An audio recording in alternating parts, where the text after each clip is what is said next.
donc encore une fois, je suis très heureux de vous retrouver pour cette hebdo de l'innovation. Et on y va. Donc, les appréciations formulées reflètent notre opinion à la date de la publication et sont susceptibles d'être révisées ultérieurement. Nous effectuons des recherches méticuleuses pour nos articles et recommandations, mais nous ne sommes pas responsables des erreurs ou omissions qui pourraient y figurer. Rappelez-vous que les actions sont spéculatives par nature et n'y investissez pas plus d'argent que vous pouvez vous permettre de perdre. Les performances passées ne reflètent pas forcément les performances à venir. Avant d'investir, nous recommandons à nos lecteurs de consulter un conseiller financier indépendant ou un courtier. So, let's go.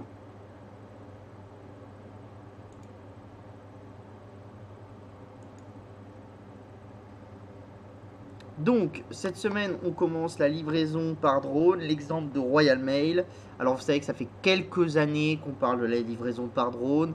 Alors, il y a 5-6 ans, c'était vraiment ce qu'on pouvait appeler une hype, entre guillemets, c'est-à-dire que tout le monde voulait faire du drone, mais personne ne savait bien comment il allait en faire. D'ailleurs, vous l'avez vu, hein, c'était l'époque où Delta Drone, où Parrot, etc., étaient montés à des valorisations ahurissantes sur l'idée que le drone c'était quelque chose qui allait exploser. Il s'avère que c'est plus compliqué que prévu. Pourquoi? Parce que il faut amener les drones à un certain endroit, vous avez des problématiques de réglementation, ce genre de choses. Ce qui est bien ici avec l'exemple de Royal Mail, c'est que ça vous montre la maturation du processus et le fait que ce secteur arrive vraiment à une ère de maturité. Donc là, l'idée de Royal Mail, c'est d'ouvrir 50 itinéraires de drones postaux avec une société qui s'appelle Windracer Group. Vous voyez, c'est le drone qui est ici. Donc c'est un drone lourd qui est capable de traverser des environnements complexes. Et l'idée c'est quoi pour Royal Mail? L'idée c'est que ce drone il est autonome, etc.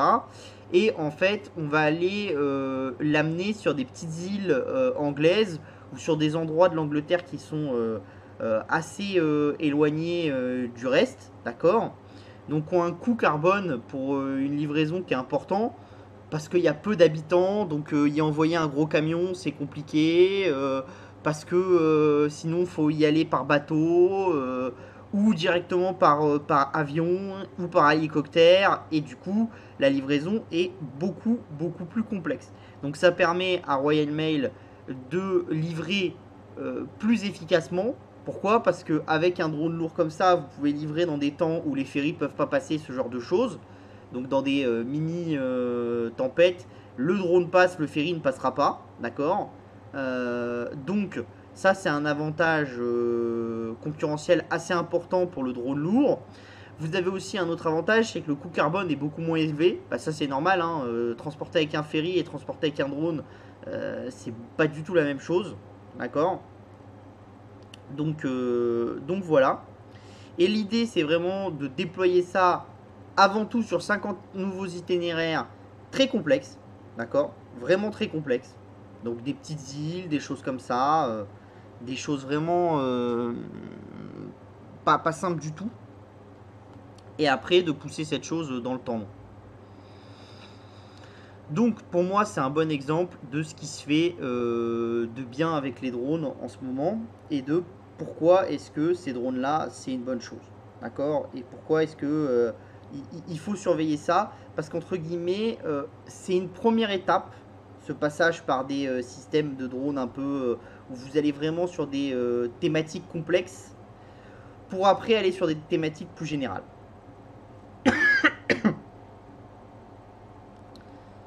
On continue avec DeepMind 600 tâches et après. Donc l'idée c'est quoi? C'est que les chercheurs de DeepMind nous ont dit que leur intelligence artificielle était capable de faire 604 tâches exactement, hein, d'accord? Donc dans ces 604 tâches, elles ne sont pas toutes faites à la perfection, hein. C'est des tâches qui peuvent être plus ou moins exécutées, d'accord? Mais ce qui est intéressant, c'est qu'elles sont toutes issues d'une même brique, c'est-à-dire la brique DeepMind qu'ils appellent maintenant la brique gâteau, qui est donc un système polyvalent. Pourquoi est-ce que c'est intéressant? Parce que vous savez que le Graal de l'IA, c'est ce qu'on appelle de l'intelligence artificielle générale, donc de l'AGI. Et là, l'idée, c'est quoi? C'est vraiment d'avoir, comme un peu dans la science-fiction, c'est d'avoir une IA un peu globale qui est capable de faire plusieurs choses et de passer d'un travail à l'autre. Alors, on en est encore très loin, c'est vraiment le prémisse, mais c'est intéressant parce que beaucoup des concurrents de Google, quand je vous en parle, ils ont souvent des IA où l'architecture va changer par rapport à la problématique qu'on a. C'est-à-dire, c'est pas du tout des AGI, c'est vraiment des IA de spécialité. L'architecture de base va changer. Vous allez chez Microsoft, vous allez chez Facebook, etc. Généralement, vous voyez une chose en commun sur toutes leurs IA, c'est-à-dire qu'ils ont été reprendre la base de l'IA et qu'ils l'ont modélisé par rapport aux problèmes qu'ils voulaient traiter. Donc l'IA, c'est vraiment une IA de spécialité. Qu'est-ce qui est intéressant dans les IA? C'est les trois types d'IA, d'accord? Donc vous avez les artificial narrow intelligence, donc avec le machine learning. Ça, c'est ce qu'on a, d'accord? Vous avez Siri, Alexa, Cortana, etc. D'accord? Qui sont spécialisés dans un domaine. Alors, des fois, ce domaine, ça peut être quelque chose d'un peu général, comme vous voyez avec Cortana, Siri et Alexa, qui ont pour but d'être dans de la discussion, donc ils ont une capacité quand même d'aller chercher des tâches un peu externes, donc d'aller se plugger à votre calendrier, ce genre de choses, mais c'est loin d'être des IA de type général. Et après, vous avez toutes les IA de spécialité. Donc par exemple, qu'est-ce que vous appelez une IA de spécialité? L'IA que vous avez dans une Tesla pour conduire, ça peut être une IA de spécialité, d'accord? Enfin, c'est même une IA de spécialité. Après, vous avez les Artificial General Intelligence, donc les AGI. Donc là, vous avez une IA qui est capable de faire plusieurs choses à la fois. Et après, vous avez les Artificial Super Intelligence, donc les ASI.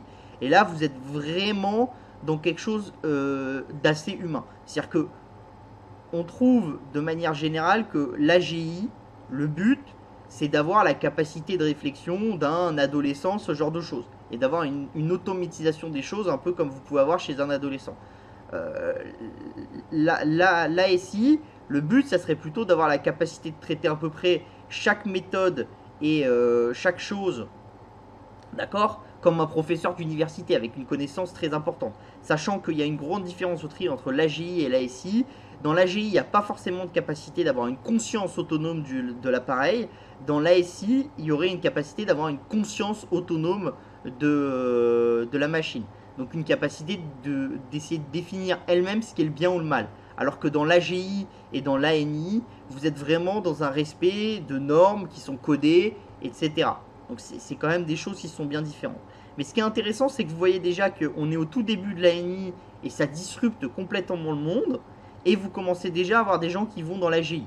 Donc ça, c'est intéressant. Même si c'est vraiment le début du début du début. Hein. On n'est clairement pas sur un truc où dans 5 ans, on va avoir une AGI. Hein. Pour ceux qui ont déjà vu des choses comme Ghost in the Shell ou tout ça, ou des choses comme Star Wars, c'est pas encore ce niveau-là. Hein. Donc là, vous voyez, vous avez Gato, donc l'interface, et vous avez tout ce qu'elle est capable de faire. Donc vous voyez pourquoi est-ce que on considère que c'est un début d'AGI, parce que vous avez une capacité de faire énormément de choses.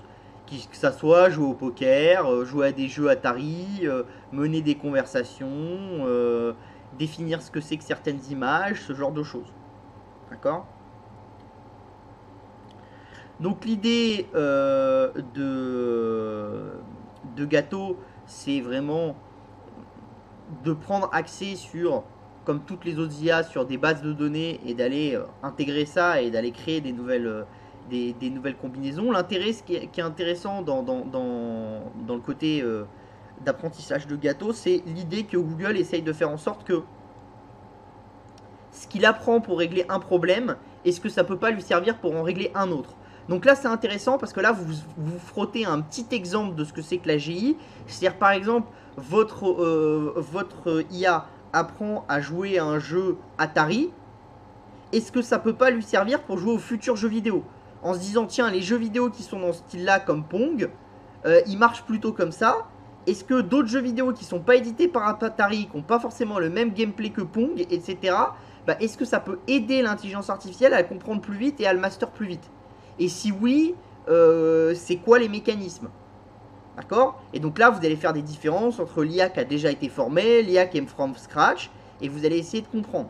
Et ça, c'est des choses qui sont intéressantes. Parce que ça voudrait dire que si vous formez une IA à faire une chose, et qu'elle a une capacité même limitée d'avoir une AGI, ça peut avoir un impact sur la formation de l'IA sur autre chose. Et du coup, vous comprenez bien que pour les GAFAM, ça devient très intéressant, parce que là où les IA de spécialité, vous pouvez être Salesforce et faire une IA dédiée à un truc, Airbus et une IA dédiée à un truc. L'avantage, c'est que si demain, vous pouvez faire des IA un peu globales comme ça, des AGI, bah, ça donne tout de suite une force encore plus importante aux GAFAM, parce que eux, c'est ceux qui sont capables d'avoir une masse de données importante, de travailler sur des IA globales de façon importante. Et si leurs IA ont un avantage concurrentiel par rapport aux autres, parce que la combinaison des choses leur permet d'aller plus vite dans l'apprentissage et d'être meilleur, c'est des choses qui sont intéressantes. Bon, après, attention, hein, l'IA de Gato, elle est loin d'être parfaite. Par exemple, quand vous menez une discussion avec Gato, d'accord, qui n'est pas un système, vous avez des IA bien plus performantes que Gato en discussion, ne serait-ce que Siri, Cortana, etc., qui sont des IA bien plus performantes en discussion, mais qui sont créées pour ça. Bah, si vous demandez à Gato quelle est la capitale de la France, Gato, il sait vous répondre de temps en temps Marseille. C'est une grosse erreur. Surtout pour nous Français. Ça nous choquerait. D'accord? Même un enfant de 10 ans va pas faire cette erreur-là. D'accord? Donc ça, c'est des choses qui vous montrent quand même que on est au début. Hein, c'est-à-dire il faut tempérer la chose. On est vraiment au début. Par contre, ce qui est intéressant quand même, c'est que sur les 604 tâches, sur 450 en moyenne, l'IA fait mieux que les experts du domaine une fois sur deux. Donc on va dire que en gros, hein, dans le papier, les experts et les commentateurs sont prêts à dire que sur en gros 20% des problématiques, Gato est vraiment bien meilleur que les experts. Sur 20 à 30, enfin à 50%, donc sur 30%, ça dépend. C'est-à-dire que c'est variable, des fois les meilleures, des fois les moins bonnes. Et après, c'est vrai que sur 50%, il y a vraiment quand même encore une marge de progression qui est encore très, très, très importante. D'accord? Donc voilà. Donc ça, c'est quand même des choses qui sont intéressantes. Ce qui est intéressant aussi, c'est quoi? C'est quand on compare à des IA comme le fameux GPT-3, hein, qui est une IA qui est offerte à beaucoup de gens et sur laquelle beaucoup de monde travaille. Hein, d'accord? Et ben GPT-3, vous avez une input de paramètres. D'accord? Donc on a donné à manger à l'IA 670 milliards de batchs de data, alors que chez Gato, vous en avez 1,2 milliard. Donc ce qui est intéressant, c'est que Gato est capable de faire aussi bien que GPT-3 avec beaucoup moins de données à la base. Ça vous montre l'importance de la qualité des données et ça vous montre aussi le fait que Google est parti beaucoup en avance, donc il a, entre guillemets, créé un petit peu d'avantages concurrentiels. Donc ça, c'est des choses qui sont quand même vachement intéressantes. Alors l'idée, c'est est-ce que en mettant beaucoup plus de données sur Gato, est-ce que Gato serait bien meilleur? Ça, les ingénieurs de Google et les chercheurs de Google en sont pas sûrs. Moi, je pense que quand on a une différentielle de 1,2 milliard vs 170 milliards, bon, déjà, si on arrive à mettre un input sur Gato de 40 milliards à la base, je pense qu'on peut améliorer sa capacité de répondre à certains problèmes. Et vous voyez que déjà avec 1,2 milliard d'input et l'entraînement et le co-entraînement sur les 604 tâches, la machine est capable de faire beaucoup mieux que les humains 20% du temps. C'est déjà considérable. D'accord? Faut vous dire que c'est sur des trucs qui ont... c'est des domaines qui ont 10-15 ans. Donc on est au tout début. On va dire que depuis l'évolution grande, c'est plutôt depuis 5, 6, 7 ans, d'accord, qu'il y a une vraie évolution de l'intelligence artificielle. Donc ça vous montre un petit peu la vitesse de progression, hein, d'accord. Donc voilà. L'autre intérêt aussi, c'est de se dire que du coup, s'il y a une capacité de Google de pousser Gato, en fait, Google aurait la capacité d'aller entraîner Gato sur quasiment un nombre infini de tâches.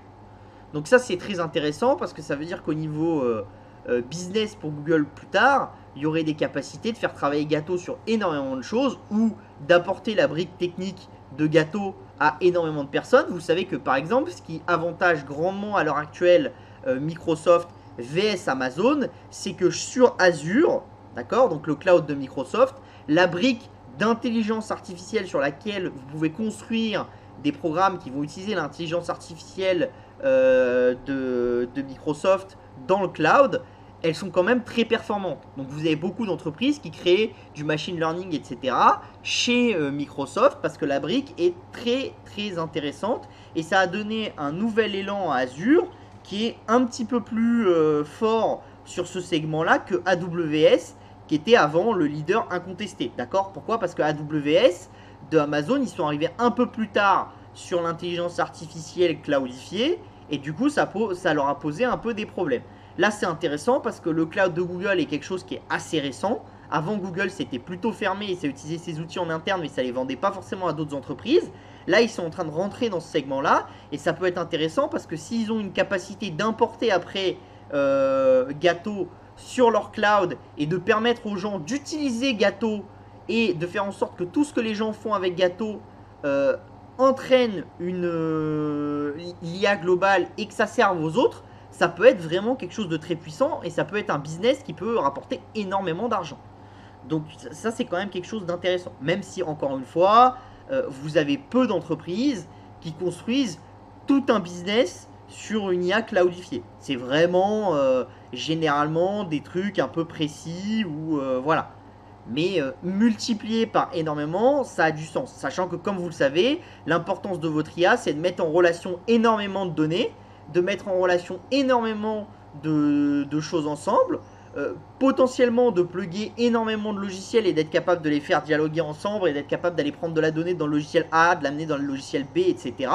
Donc vous vous rendez bien compte que forcément le côté on a besoin de quelque chose de très puissant qui est capable de scaler à l'instant T, d'aller de 1 à 100 très rapidement, etc. Bah forcément c'est quelque chose qui est très en adéquation avec ce que propose le cloud. Parce que le but du cloud c'est quoi? C'est de dire à un e-commerçant viens chez nous et arrête d'acheter tes serveurs parce que quand tu vas aller à Noël, tu vas pas être obligé d'acheter des serveurs en plus. Tu vas juste dire tiens c'est Noël, j'ai besoin de plus de puissance. Et ben je vais acheter de la puissance pour 2-3 jours parce que c'est là que je me fais démonter. Mais je paye pas cette puissance toute l'année. Je paye par rapport à mon besoin à l'instant T. Bon bah en IA c'est la même chose, vous pouvez avoir des besoins qui sont extrêmement forts et vous avez des taux d'utilisation de la donnée qui peuvent varier de manière très très violente. Donc c'est sûr que des IA cloudifiées qui sont en fonctionnement cloud, c'est des choses qui ont énormément d'intérêt pour les acteurs. Donc on continue avec Google qui passe du texte à la photo. Alors vous savez que l'idée de Google, hein, depuis que Google existe, c'était organiser l'information du monde. Comme tout sur Internet, tout a évolué. Je vous l'explique souvent, hein, d'accord? Je vous explique souvent qu'on a commencé avec une capacité d'écrire du texte, d'accord? Après, on a eu une capacité d'écrire, de lire et de commenter du texte, d'accord? Bon, on a ajouté ça au fil du temps. Après, on a ajouté le fait de permettre d'avoir des photos dans le texte, des images.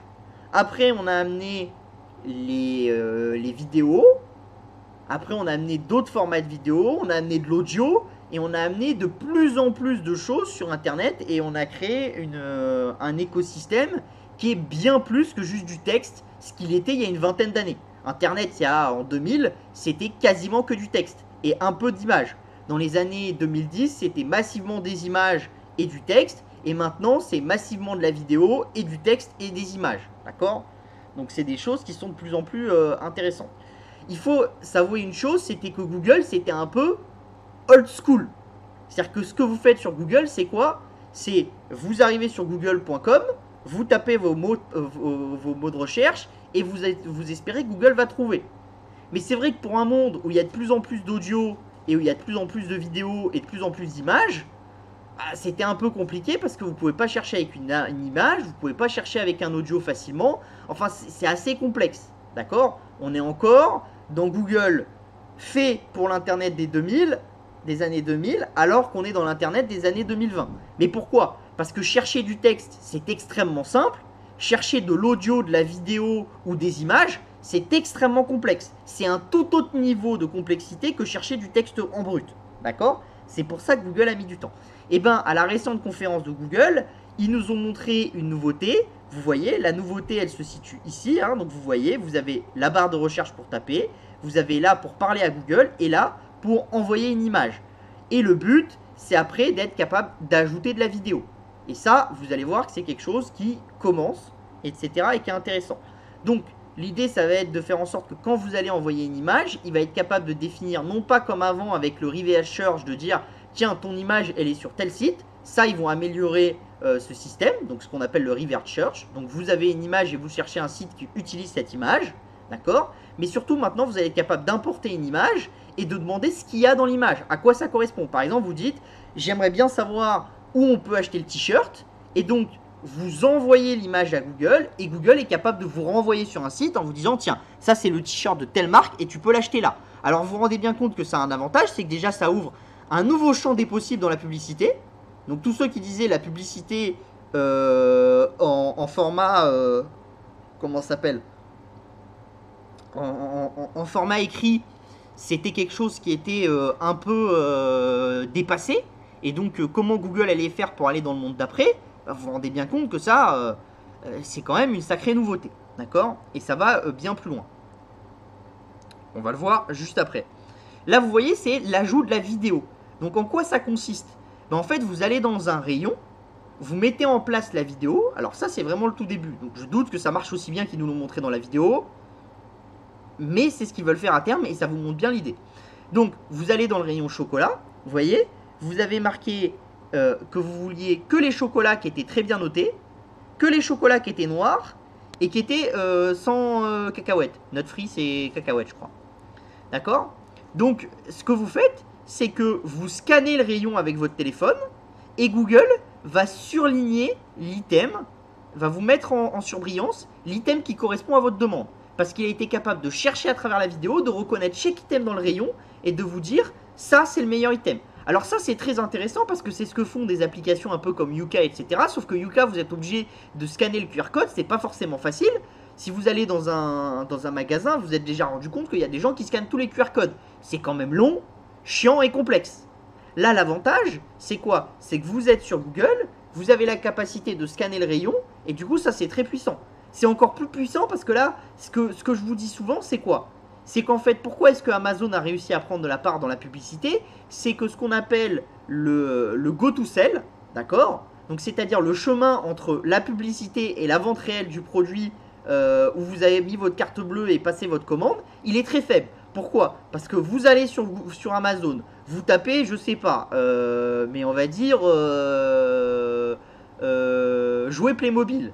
Vous avez des annonces tout en haut, avec des jouets en promotion qui sont des jouets Playmobil. Mais en fait, vous allez juste cliquer sur l'annonce, le prix vous convient, vous faites acheter en une fois avec Amazon. Et en fait, entre le moment où vous avez vu la publicité, cliqué dessus, et le moment où vous avez fait une commande, vous avez entre 2 et 4 clics. Ce qui est très très peu. C'est-à-dire que votre go-to-sell, ça a été de 2 à 4 clics. C'est vraiment très peu. C'est parce que vous êtes sur l'interface Amazon. Amazon connaît déjà vos informations bancaires. Amazon connaît vos informations de livraison. Vous savez déjà que vous êtes intéressé par acheter un jouet Playmobil. Donc, mettre une annonce là, le go-to-sell, il est très faible. Le désavantage principal d'acteurs comme Google et comme Facebook, c'est que le go-to-sell, il est très long. Pourquoi? Vous avez une publicité sur Facebook, vous allez cliquer dessus, le produit ne va pas forcément vous intéresser, vous allez la fermer, le produit va vous intéresser, vous allez vous renseigner, après vous allez créer un compte, vous allez acheter le produit, enfin il y a tout un segment. Et le go-to-sell, il peut être très très long, d'accord? Donc ça, c'est la problématique de beaucoup d'acteurs, entre guillemets, comme Google, Facebook, etc.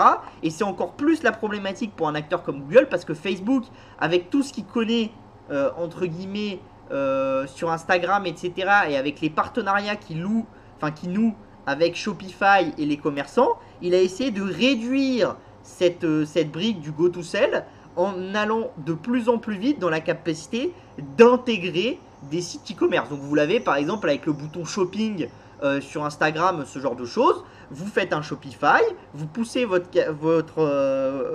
comment s'appelle votre catalogue de produits sur Instagram, et en fait quand les personnes vont arriver sur Instagram, ils vont faire le fait qu'ils veulent acheter, ça va automatiquement mettre les infos d'Instagram si leur compte n'est pas créé, etc. Et ça va leur proposer la création d'un compte. Et du coup, ça va aller très vite dans le processus d'achat. Et vous allez être sur quelque chose qui va faire 5-6 clics.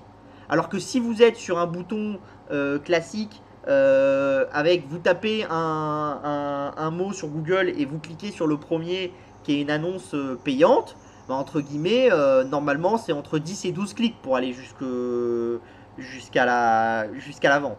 Alors après, ça dépend de l'optimisation du e-commerçant, ce genre de choses. Vous avez des e-commerçants qui sont très optimisés, qui arrivent à le faire en 4-5 clics. Vous en avez qui sont moins optimisés, chez qui ça va aller en 12 clics. Mais ça c'est intéressant parce que vous voyez qu'avec ce genre de système, vous avez la capacité de Google d'être très proche du moment d'achat. Et plus vous êtes proche du moment d'achat, plus forcément la publicité elle a de la valeur. C'est-à-dire que là, si vous êtes capable par exemple de dire et de vendre de la publicité en disant vous êtes en rayon, Google est capable de pousser un bon d'achat en disant bah tiens, moi je vois que ce produit là tu l'achètes souvent, donc tu es un client fidèle de la marque, etc. La marque décide de te faire un bon de réduction de 20 centimes, mais spécialement pour toi, vous êtes capable de le pousser pile dans l'écran là, et ça peut driver le comportement du consommateur dans le rayon. Et ça, pour que vous puissiez faire ça, il faut déjà que à chaque fois que le consommateur scanne le rayon, il ait le plus d'informations possible et que ça soit le meilleur possible. Donc ça, c'est quand même intéressant. Et donc c'est l'arrivée de la photo dans Google et l'arrivée aussi après de la vidéo. Je pense qu'on peut se dire que déjà la photo, ça va être le premier obstacle. Avec l'idée aussi qu'ils ont beaucoup développé dans leur conférence, de dire que par exemple, si vous n'arrivez pas à traduire quelque chose qu'il y a sur une photo ou ce genre de choses, Google va être capable de le faire avec le temps. Donc ça, c'est des choses qui vont être intéressantes. Ça vous montre la puissance de l'écosystème Google parce que plus vous allez, à chaque fois que vous allez faire quelque chose, plus vous allez prendre votre téléphone pour, entre guillemets, googliser quelque chose, plus vous êtes important dans l'écosystème de Google, plus vous allez utiliser l'écosystème. Et vous savez que ce qui donne la valeur d'un écosystème, que ce soit celui de Google, celui de Facebook, celui de TikTok ou tout autre écosystème, c'est le temps que vous passez dessus. Et donc là, c'est intéressant pour Google pour faire monter le temps. Et ça, c'est des choses qui sont vraiment nouveaux dans la vision Google. D'accord? Et ça, je pense que c'est vecteur de très très gros business dans le futur. On continue. Alors là, je vais m'arrêter de parler un petit peu. On va vous montrer McEnroe vs McEnroe. D'accord? Donc c'est comment ça s'appelle? C'est un tennisman américain hein, que moi je ne connaissais pas, hein, bien sûr, parce que je suis pas un pro du tennis. D'accord? Et l'idée là-dedans, c'est quoi? C'est qu'en fait, ils ont pris le joueur et en fait, ils vont le faire jouer. Alors, c'est un joueur qui a vieilli, hein, c'est un vieux joueur américain. Et en fait, ils vont le faire jouer contre lui-même, mais plus jeune. Sachant que le lui-même plus jeune, c'est une intelligence artificielle qui va être développée. Et c'est un match qui a été passé sur la chaîne ESPN. Donc, c'est quelque chose qui est intéressant parce que c'est une première mondiale. Alors, je vous laisse voir la petite vidéo et on en parle juste après.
Donc vous voyez, ça c'est McEnroe vs McEnroe.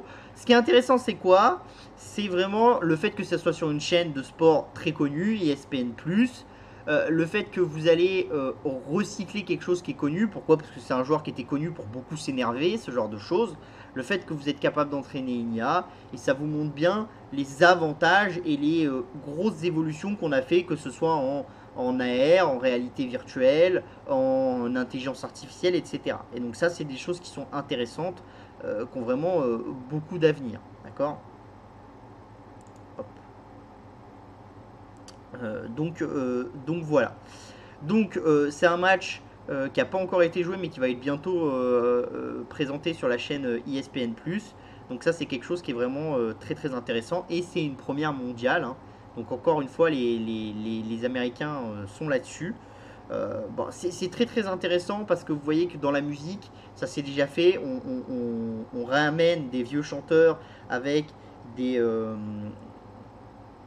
des, euh, des hologrammes et de plus en plus de l'intelligence artificielle en faisant manger à ces intelligences artificielles la façon de se bouger, de faire des différents tours précédents de ces stars et ça permet de reconstituer des shows avec des vieux avec des comment ça s'appelle, des vieux groupes et ça peut être intéressant parce que vous avez des choses qui sont iconiques. Pardon, vous avez des choses qui sont iconiques, les Beatles, voilà, Johnny Hallyday, ce genre de choses, vous avez beaucoup de choses iconiques, et le fait de pouvoir les réutiliser, bah, ça peut avoir quelque chose d'intéressant au niveau business à long terme. Donc là, c'est vraiment intéressant, ça vous permet de faire du nouveau contenu, ça permet de faire beaucoup de choses. Vous voyez, bon, ça peut être intéressant dans le foot, ça peut être intéressant dans plein de choses, parce que par exemple dans le foot, ce que vous pourriez réussir à faire, c'est faire un match l'équipe de France de maintenant vs l'équipe de France de 1998, vous voyez. Donc vous voyez que ça c'est des choses qui peuvent être intéressantes, et vous pouvez faire des vrais événements qui ont une valeur commerciale extrêmement importante, parce que vous allez ramener des vieilles icônes contre des icônes de la nouvelle génération, puis vous êtes capable de faire plus ou moins. Alors, je pense pas que si on prenait les mêmes joueurs en les transportant dans le futur, etc., on aurait la même chose, mais ça vous met quelque chose qui est assez proche. Et plus la chose va être utilisée, plus la chose va être faite souvent, plus ça va être, je pense, de qualité. Donc on va voir. On continue avec une nouvelle thérapie génique sur CRISPR qui vise à prévenir les crises cardiaques. Donc ça c'est avec la nouvelle technologie. Hein. Donc c'est CRISPR, la nouvelle façon de faire. Hein. Donc vous savez que c'était une technologie qu'on utilise et qui a eu beaucoup d'innovations récemment. Hein. Donc vous savez que le problème principal de cette technologie, c'est quand vous faites du CRISPR, bah, vous allez modifier directement dans les gènes de la personne ce qui se passe. Et généralement, vous n'êtes pas sûr de savoir comment ça va se passer, de si ça va bien se passer, si ça va mal se passer, ce genre de choses, d'accord? Donc ça, c'est un peu dérangeant. Et c'est ce qui fait que, par exemple, il y a 5-6 ans, il y avait une grande hype là-dessus, avec des sociétés comme Allogene, comme Selectis, etc. Et que beaucoup de ces sociétés sont retombées un petit peu violemment. Pourquoi? Parce qu'en fait, on s'est rendu compte que quand on a amené des médicaments contre le cancer avec ce genre de technologie, bah souvent il y avait des petites erreurs quand on avait les outils pour découper dans le code génétique, ce genre de choses, et ça crée d'autres maladies à côté, et donc c'était problématique. Après, on en est au début, c'est exactement comme quand on a commencé à faire des greffes. Quand on a commencé à faire des greffes et à amener des greffons d'autres personnes dans des corps humains qui n'étaient pas ceux des greffons de base, et ben on a commencé, ça a été compliqué au début, on a raté plein de choses, les gens ils tenaient pas, il y avait plein de soucis et il a fallu qu'on crée tout un artifice, des médicaments qui permettent d'accepter ces greffons, etc. Donc moi je suis sûr que sur CRISPR, peut-être qu'on créera des artifices pour limiter certains impacts, ce genre de choses. Peut-être ça passera par des médicaments, peut-être ça passera aussi par le fait qu'il y aura moins de ce qu'on appelle des erreurs, parce que dans CRISPR-Cas9, le problème principal c'est ce que vous appelez les erreurs dans l'utilisation de cette technologie. Alors pour ceux qui suivent l'hebdo, vous savez que récemment on avait parlé il y a 1 mois et demi d'une nouvelle technique qui permettait de réduire les erreurs par un facteur 1000, donc qui était quand même quelque chose de très important. Après encore une fois, hein, vous êtes sur quelque chose de tellement précis qu'il suffit que vous ayez une erreur une fois de temps en temps et ça peut être fatal au patient qui va subir la chose. Donc ça, c'est des choses, voilà, il faut faire quand même attention. Après, c'est quand même intéressant. Pourquoi? Parce que quand vous avez un cancer, surtout en phase terminale, ce genre de choses, bon, si vous avez 100% de mourir et qu'au lieu d'avoir 100% de chance de mourir, vous avez 50% de chance de survivre, vous vous rendez bien compte que c'est déjà beaucoup mieux qu'avant. Donc, il y a quand même des avancées. Là, l'idée, ça va être quoi? L'idée, c'est d'aller mener un essai donc par une société qui s'appelle Verve Thérapeutique, hein, donc dans le Massachusetts, qui est lié au MIT. Et l'idée, c'est d'aller jouer sur un gène, d'accord, qui va jouer, enfin une lettre de notre code génétique qui va jouer sur un taux de cholestérol, d'accord, une version de ce cholestérol qu'on appelle la LDLC-C, donc la Low Density Lipoprotéine Cholestérol, d'accord. Donc ce taux de LDLC, d'accord, qui est très important pour les crises cardiaques, d'accord. Plus vous avez un taux de LDLC qui est important, plus vous avez un risque de crise cardiaque qui est fort. Ce qu'il y a d'intéressant, c'est qu'on connaît la lettre dans notre code d'ADN qui permet de réduire considérablement le taux de LDLC. Sauf que tous les humains n'ont pas cette lettre qui s'exprime et tous les humains qui ont cette lettre ne l'ont pas d'une bonne qualité. Donc là, l'intérêt, c'est quoi? C'est d'aller donner une thérapie génique en one shot qui va aller travailler sur cette lettre de l'ADN, la remettre correctement d'appoint, ce qui va limiter grandement le LDLC. Et donc en limitant grandement le LDLC, on réduit grandement le risque de crise cardiaque. Donc ça, c'est des choses qui sont intéressantes parce que ça vous montre bien une chose, c'est qu'avec CRISPR-Cas9, vous êtes vraiment dans quelque chose, vous allez dans le cœur de l'humain, vous allez dans l'ADN et vous allez essayer d'ajuster l'ADN. Et donc potentiellement, ça peut avoir des effets qui sont très très très intéressants. Pourquoi? Parce que vous allez limiter énormément de maladies. Et vous avez beaucoup de maladies qui peuvent être limitées par une intervention sur l'ADN. Soit parce que vous réparez des ADN qui sont cassés, soit parce que vous allez utiliser des lettres d'ADN et les réagencer, par exemple, pour optimiser la vie d'un humain. Parce que contrairement à ce que l'État français voudrait nous faire croire, nous ne naissons pas tous égaux au niveau de notre ADN. C'est la dure loi de la nature, et il y en a qui ont des ADN qui leur permettront de vivre plus longtemps que d'autres. Donc avec ces technologies de CRISPR-Cas9, il y a une capacité d'aller chercher ces gens-là et d'aller améliorer leur quotidien. Ce qui est quand même quelque chose d'assez intéressant. On va continuer. Alors, hop, hop, hop.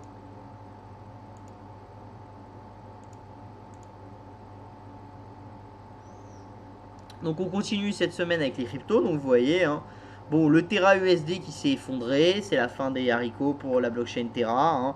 Bon, je vous ai déjà expliqué pourquoi ça s'était passé. Je vous avais expliqué que le risque, quand il y avait eu ça, c'était qu'ils doivent émettre de plus en plus de Luna, et que du coup, s'ils n'arrivent pas à restabiliser le marché, bah, ils vont être obligés d'émettre des Luna pour faire repeg le Terra USD. Et la problématique, c'est qu'à force de faire ça, bah, vous avez un risque de trop émettre de Luna, et donc de casser le prix du Luna, donc de mettre une problématique de confiance sur le Terra USD, et ça, bah, ça c'est compliqué. Vous voyez que tous les tokens qui sont liés à la DeFi ont quand même eu beaucoup de mal. Le Celo, Convex Finance, Terra USD, le Phantom, CurveDAO, ce genre de choses. Vous voyez qu'après vous avez quelques protocoles qui en ont profité, Maker mais qui était déjà beaucoup tombé, le Zcash, le Monero, qui sont des Coinbase anonymisés de façon très forte. Donc ça, voilà. Vous avez Decentraland aussi, mais qui avait bien baissé avant. Enfin, on est quand même toujours dans une phase un peu difficile pour le marché des cryptos. Voilà. Une chose est sûre, Ethereum et Bitcoin et Binance Coin, les trois premiers, hein. Moi je vous avais dit qu'il fallait plutôt se concentrer sur les top cryptos à mon avis en ce moment, et les DCA doucement, ont mieux résisté que tous les altcoins. Ce qui était bien ce que je vous disais, c'est-à-dire qu'on est dans un moment un peu de faiblesse. Alors effectivement, dès que ça baisse, vous avez des altcoins qui remontent très fortement, parce que quand vous perdez 80%, bah forcément vous pouvez refaire des retours et remonter de 30-40%, mais ça ne vous redonne pas le plus haut précédent, d'accord? L'avantage de Bitcoin, d'Ethereum, etc., c'est quand même que vous êtes dans une construction de long terme. On va le voir après, qui est quand même une construction qui est intéressante. C'est beaucoup plus compliqué de trouver des altcoins qui sont vraiment dans une construction long terme. Donc dans les métriques, vous voyez, bon, dans les active adresses, bon, bah, tout est en hausse, hein, de manière assez forte. Donc ça, c'est des choses qui sont intéressantes. Ça vous montre quand même qu'il y a beaucoup de gens qui ont fait des échanges et qui ont réactivé leurs adresses. Number of owners, la même chose, tout est en hausse. Toujours une bonne hausse pour Bitcoin et Ethereum, hein, donc on est toujours dans une progression avec un nombre de personnes qui utilisent la blockchain qui est intéressant. Ce qui est intéressant aussi, c'est que vous voyez bien que le number of owners, vous avez une progression qui est toujours en ligne droite. Donc ça veut dire que l'utilisation sous-jacente de la blockchain, elle est toujours là. Et que les gens, ils sont pas partis parce qu'on n'est plus en bull run. Ils ont continué à vivre et continué à garder leur wallet. Donc ça, c'est intéressant. Vous avez peu de gens qui ont dit, putain, les cryptos, c'est de la merde, je me suis fait avoir, je vends tout et je passe à autre chose. Et qui sont sortis de l'univers. D'accord? Donc ça, c'est quand même quelque chose d'assez intéressant pour nous. Bon, la transfer value, vous voyez que bon, Ethereum, avec les problématiques sur le Luna, ça a été, il y a eu une transfer value qui a beaucoup augmenté, le Ripple, etc. aussi, et après toutes les autres. Mais ça, c'est parce qu'il y a eu un tel mouvement sur les marchés que forcément la transfer value a augmenté. Vous voyez que les daily transferts ont beaucoup moins augmenté. Ça prouve que vous avez quand même des gens qui ont fait des gros, des, des gros trades. Et pourquoi est-ce que ces gens ont fait des gros trades? Parce qu'il a fallu compenser les pertes qu'ils avaient fait sur Luna, euh, ramener de la liquidité sur certains exchanges pour faire face aux appels de marge, ce genre de choses. Au niveau des stablecoins, bah, vous voyez que par contre, bah, tout a montré parce que comme vous le voyez, on ne tient pas en compte le Luna dans les stablecoins. Alors pourquoi est-ce qu'on ne le fait pas? Parce que c'était un stablecoin algorithmique, mais avec assez peu de tokens derrière. Le DAI, c'est un stablecoin algorithmique, mais vous avez de l'Ethereum, du Bitcoin et de l'USDC derrière. D'accord? Et vous savez combien vous avez de Bitcoin, d'Ethereum et du USDC en temps réel derrière. Chez Luna, c'était beaucoup plus complexe. Ça marchait en tandem avec le Luna, donc c'était beaucoup plus compliqué. Donc vous voyez que l'effondrement du Luna a profité à énormément d'autres stablecoins. Parce que vous voyez que le number of owners a beaucoup progressé sur le DAI, sur le Binance Coin. Vous voyez que sur l'USDC, ça a un tout petit peu baissé, mais c'est le seul.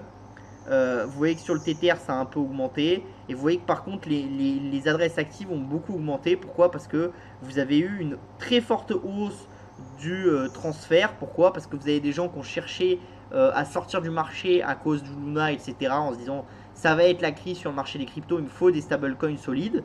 Donc il a fallu aller chercher ces stablecoins là. Et aussi parce que vous en avez, ils ont eu des appels de marge à cause du Luna. Et donc ils ont été obligés de vendre certains stablecoins pour répondre à ces appels de marge. Donc là vous voyez, c'est ce que je vous essaye de vous comprendre, c'est la notion de supply. Donc ça c'est une notion qui est très intéressante, qui est très intéressante et qu'il faut comprendre. C'est la notion de supply et de max supply. D'accord? Donc là vous voyez, vous avez la supply de Luna. Vous voyez qu'elle est très très faible. Et vous voyez que là, dès que le prix du Luna commence à baisser, qu'est-ce qui se passe? Ils sont obligés d'en émettre beaucoup pour repeg l'UST, pardon.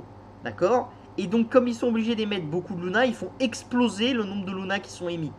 Et là, ça peut être très très problématique.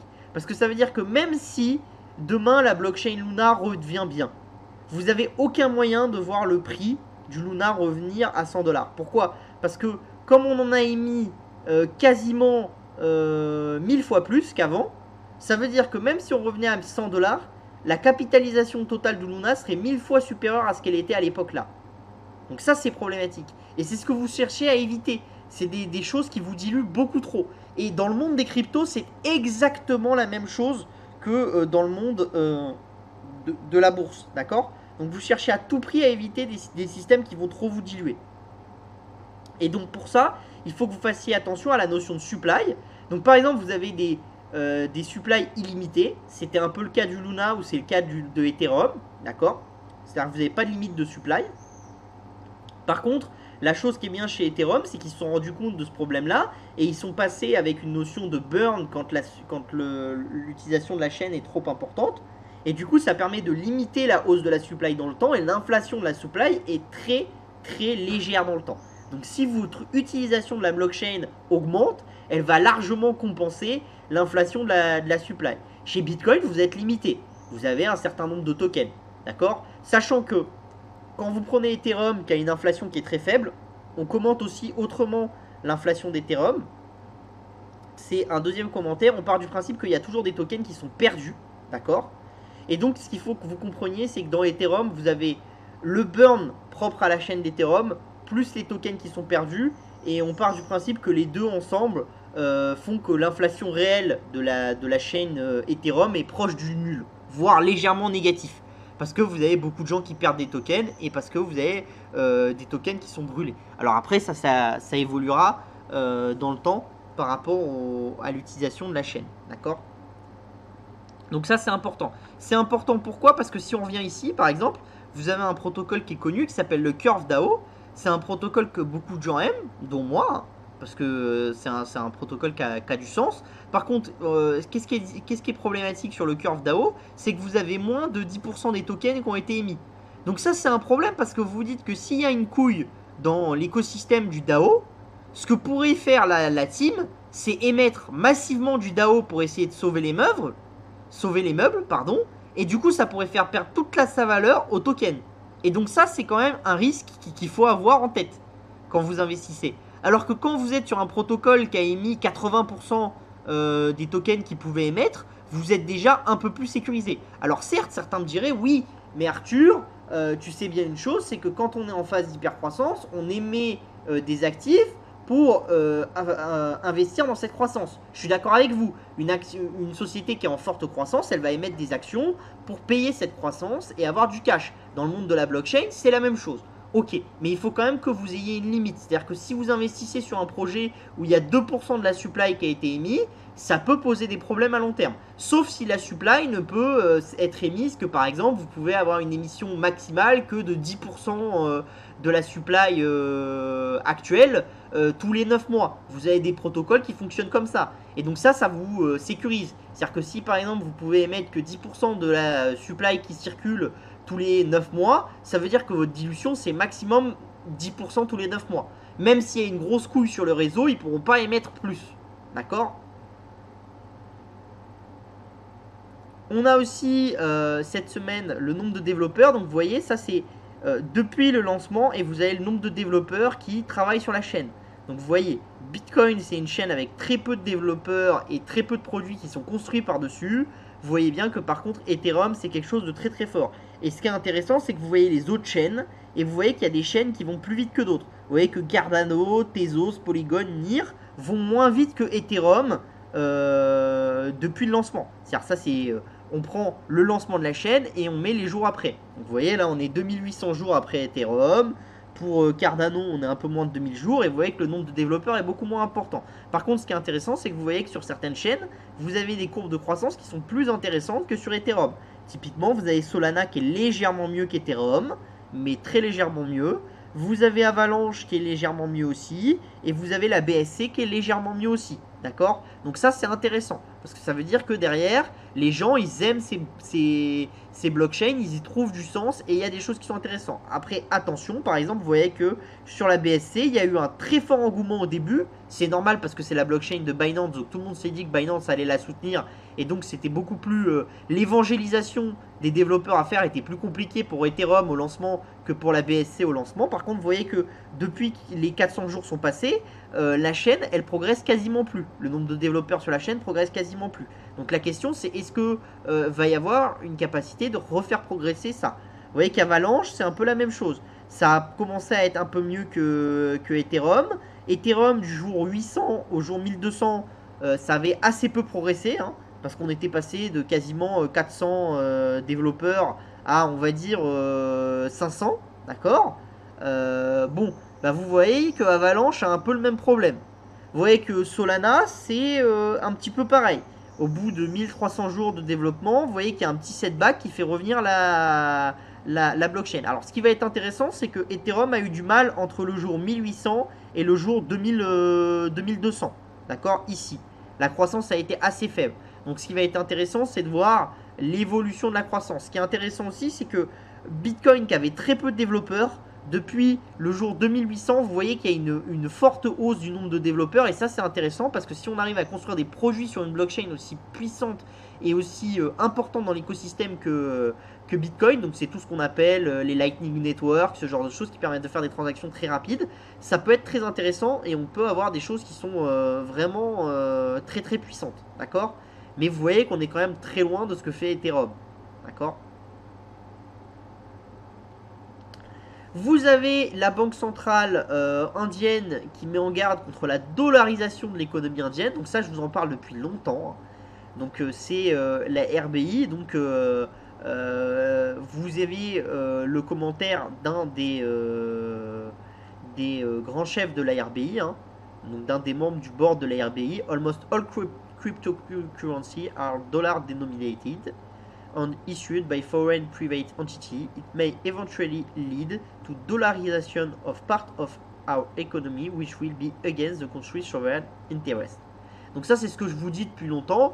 Pourquoi est-ce que les Américains sont de plus en plus intéressés par les cryptos et pourquoi de plus en plus de banques centrales s'intéressent aux cryptos? Parce que si vous laissez faire, quasiment toutes les cryptos sont dollarisées, effectivement, et du coup, vous dollarisez votre économie. C'est-à-dire que tous les pays qui étaient des pays qui étaient contre l'évolution, etc., et contre l'importance d'une monnaie étrangère dans leur économie, sont des pays qui, en apprenant les cryptos, se dollarisent. Donc par exemple, tout ce que vous avez en Amérique du Sud, etc., avec des gens où vous avez une rotation en Amérique du Sud qui était plutôt à droite et qui est en train de redevenir à gauche, et qui sont en train d'être très crypto-friendly, bah c'est des gens, moi je comprends pas trop, parce que si vous êtes crypto-friendly, ça veut dire que vous dollarisez votre économie. Alors que ces gens-là, ils sont tout le temps en train de critiquer le dollar. C'est un peu schizophrénique comme façon de faire. La même chose en Afrique. Vous avez beaucoup de pays, dont des pays qui avant avaient le franc CFA, dire bah, les cryptos c'est bien. Sauf que si vous dites que les cryptos c'est bien, c'est que vous dollarisez votre économie. Donc avant vous aviez le franc CFA qui était plus ou moins contrôlé par la France, encore que ça se discute, parce que moi je suis pas tout à fait d'accord sur un point de vue macroéconomique, mais bon passons, c'est un vieux débat entre Africains et Français.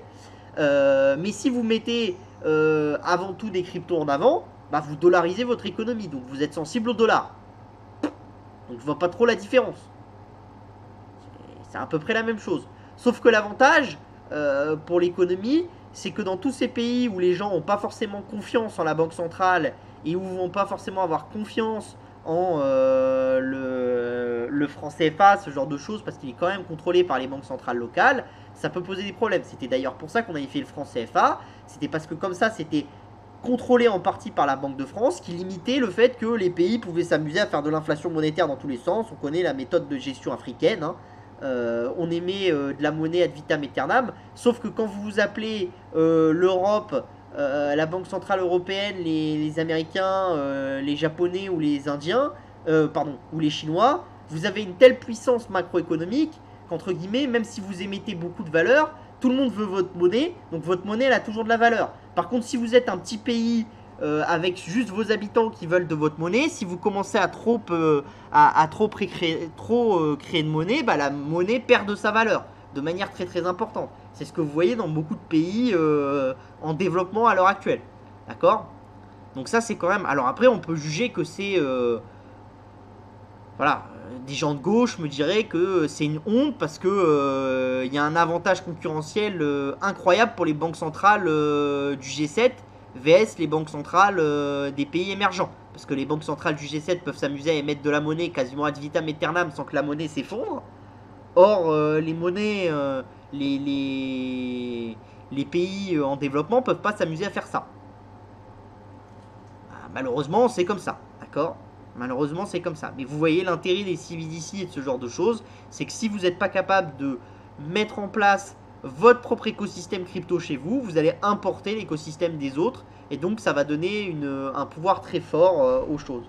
Et d'ailleurs, si vous regardez les gens qui utilisent massivement les cryptos dans des pays émergents, vous voyez qu'ils ont une volonté d'avoir 3 collatérales, d'accord, en stablecoin, de l'or, d'accord, donc des choses comme le Paxos Gold, ce genre de choses. Ça, c'est des choses qui les intéressent, parce qu'ils savent que l'or face à leur monnaie, ça va les prémunir de l'inflation, d'accord. C'est des gens qui veulent du dollar, généralement, avant tout. Et la deuxième monnaie que ces gens-là veulent de manière importante, c'est de l'euro. Donc c'est les 3 choses qui ont de la valeur dans le monde d'actuellement. C'est dollar, euro et or. Donc quand vous êtes un Africain et quand vous regardez un petit peu ce que les gens aiment détenir comme actif en dehors des cryptos qui ont de la volatilité mais des choses un peu plus solides, vous avez ces 3 types d'actifs là. Alors les CBDC euros sont des choses qui sont assez limitées pour le moment. Il n'y a pas eu de grands CBDC euros, mais il y a de plus en plus de gens qui se lancent là-dedans. Et donc ça, c'est des choses qui sont intéressantes parce que ça vous montre vraiment la capacité de transmettre la politique monétaire de ces banques centrales-là. Et c'est intéressant aussi d'un point de vue politique, parce que forcément, si le monde s'euroise et se dollarise à travers les cryptos, bah, ça donne une puissance monétaire importante aux États-Unis et à l'Europe. Voilà.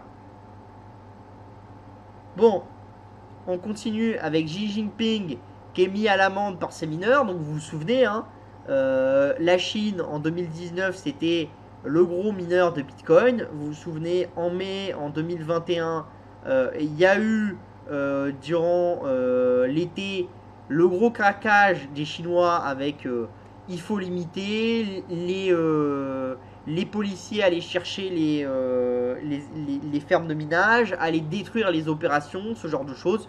Bah voilà, vous voyez, ça a duré 1 ou 2 mois et c'est déjà fini. Parce que vous voyez que la Chine a déjà repris sa place de numéro 2. Pourquoi? Parce que vous avez plein de provinces où vous avez des mineurs qui se sont réinstallés. Alors que c'est totalement illégal. Ça vous montre quand même la complexité du marché chinois et la complexité qu'a tout parti communiste qu'il est et tout Xi Jinping qu'il est, la complexité qu'a Xi Jinping à faire respecter ses règles. D'accord? Vraiment. Alors, vous avez des choses qui sont avant tout locales. Ça, je vous l'avais dit. Pourquoi? Parce que vous avez des gens qui, par exemple, ont créé des fermes solaires au fin fond de comment s'appelle, du désert. Il n'y a pas de ligne à haute tension pour ramener l'électricité dans les villes, donc il faut l'utiliser localement. Il n'y a aucune usine localement, donc la seule chose que vous arrivez à faire, c'est poser des containers, mettre des mineurs de Bitcoin et utiliser votre ressource à ce point-là. Donc quand la Chine a vraiment durci le ton, bah, tout le monde s'est mis à arrêter de faire ce genre de choses. Et puis après, il a bien fallu se rendre compte que ces trucs-là, bah, il n'y avait aucun moyen de les rentabiliser autrement. Donc on a relancé le minage comme ça. Alors c'est pas que ça, il y a d'autres minages qui se sont relancés, etc. aussi. Mais voilà, je trouvais que c'était intéressant, ça me montre la complexité. Ça montre aussi toujours la part grandissante des États-Unis, hein, vous voyez. C'était un acteur vraiment très limité dans les années 2019 et maintenant c'est l'acteur majoritaire du marché. Vous voyez que la Russie, c'est quelque chose qui est attendu, qui est en train de diminuer depuis quelques mois. Voilà, surtout depuis le début de la guerre, ça diminue fortement parce qu'il y a une complexité des Russes à accéder aux mineurs. Et comme je vous l'ai déjà raconté, un mineur, ça se change tous les allez, entre 18 et 20 mois. D'accord? Même plutôt entre 16 et 20 mois. Donc ça veut dire que dès que vous allez passer à être à 6-9 mois de la guerre, vous allez avoir une puissance de minage en Russie qui va s'effondrer parce que vous n'aurez pas de capacité d'aller obtenir des mineurs. Donc ça va être problématique parce que c'est quand même un secteur qui soutient en partie l'économie russe. Et plus le temps va passer, moins ce secteur va être capable de soutenir l'économie russe. On continue avec le Fear and Green Index. Donc ça c'est intéressant, d'accord? Donc là on est en greed quand on est en haut, et là on est en fear quand on est en bas, d'accord? Ça c'est sur le crypto, d'accord? Sur les cryptos. Vous voyez qu'on est très très bas. On est aux alentours du plus bas. Ce qui est intéressant, c'est ce que je vais vous montrer là, d'accord? Donc vous voyez par exemple, en 2019, dans l'été, on était très très bas, d'accord? Donc ce qu'on va faire, c'est qu'on va se remettre ici. Donc par exemple en 2019, c'est ici. Vous voyez, dans l'été, juin, juillet, C'était ici. D'accord? Vous voyez une chose, c'est que le Fear and Greed Index, il était très très bas. D'accord? Parce que c'était ici. Et on était là. On était quand même largement mieux qu'en 2018, on était au plus bas. Là, vous voyez que on est en 2022, on est sur un Fear and Greed Index au plus bas. Sauf qu'on est largement plus haut que le précédent moment où il y a eu le Fear. Parce que si vous regardez le précédent moment où il y a eu le Fear, de cette importance-là, donc sous 10, c'était à peu près en juillet 2021. Donc juillet 2021, c'était ici. D'accord? Donc vous voyez qu'on était légèrement plus bas que là. D'accord? Parce que là, on est à 30 000 euros quasiment. Enfin 29 000 et des poussières. Et là, on avait fait un point bas à 27 000. Alors peut-être qu'on va refaire un point bas à 27 000. Peut-être même qu'on va aller un peu plus bas. Ce qui est intéressant dans ce Fear and Greed Index, c'est quand vous êtes investisseur, c'est de le prendre et de voir le point bas du Fear and Greed Index et le point haut du Fear and Greed Index, de les retransmettre sur la courbe de votre actif sous-jacent et de vous dire, est-ce que à chaque fois qu'il y a un Fear and Greed Index qui est bas ou un Fear and Greed Index qui est haut, est-ce que votre courbe de progression de votre actif, quand le Fear Index est bas, bah, votre point bas il a monté par rapport au Fear and Greed Index du point bas d'avant, et quand il est haut, bah, votre point haut il a monté. Et donc si c'est ça en fait, ce que vous avez, c'est que vous avez un actif qui va monter comme ça en fait. Donc il va monter très haut, descendre un peu plus bas, remonter plus haut, redescendre, mais quand même moins bas que la fois d'avant, et remonter plus haut que la fois d'avant. Donc vous avez un système comme ça, je monte 2 étages, je descends un étage, je remonte 2 étages. Et vous construisez la progression de votre actif dans le temps. Et donc ça c'est intéressant. Et ça c'est ce que vous voyez sur Ethereum, sur Bitcoin, etc. Donc ça c'est quand même intéressant. C'est vraiment le typologie de construction qu'ont des méga trends haussiers.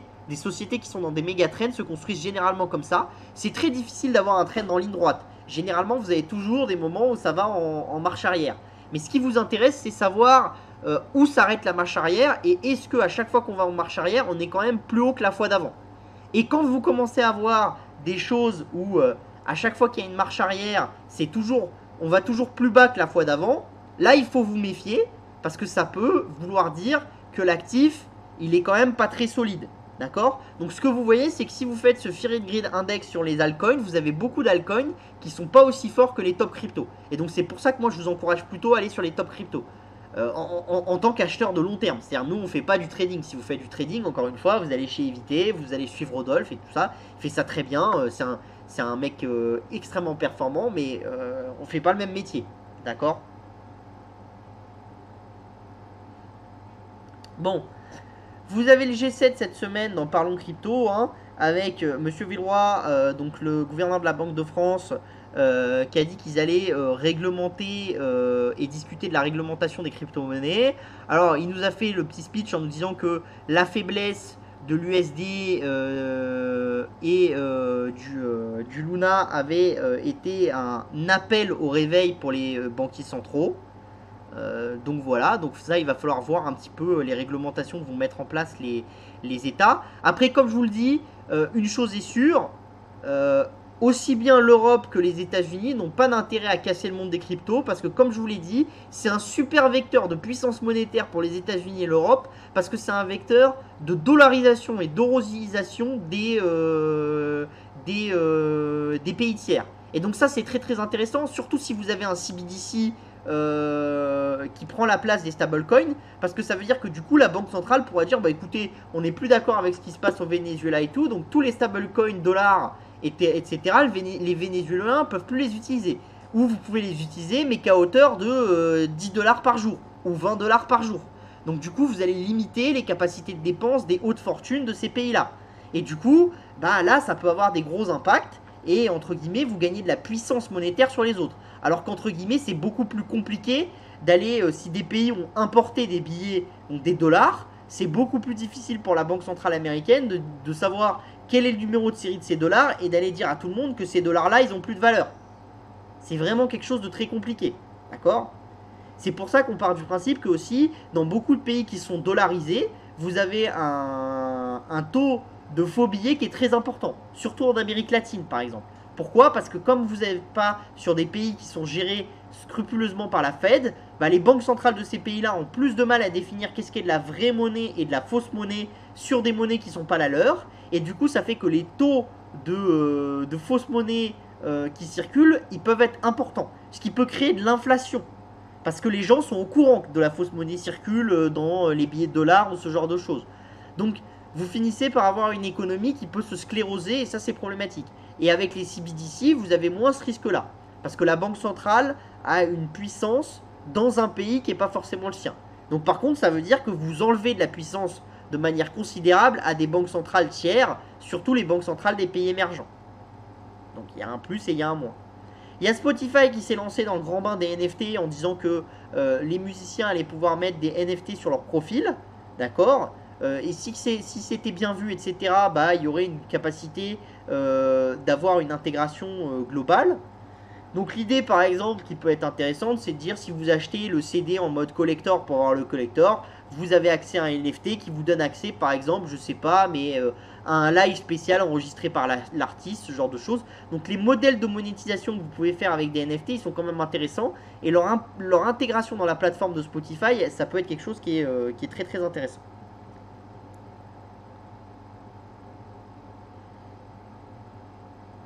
On passe à l'hebdo du gaming.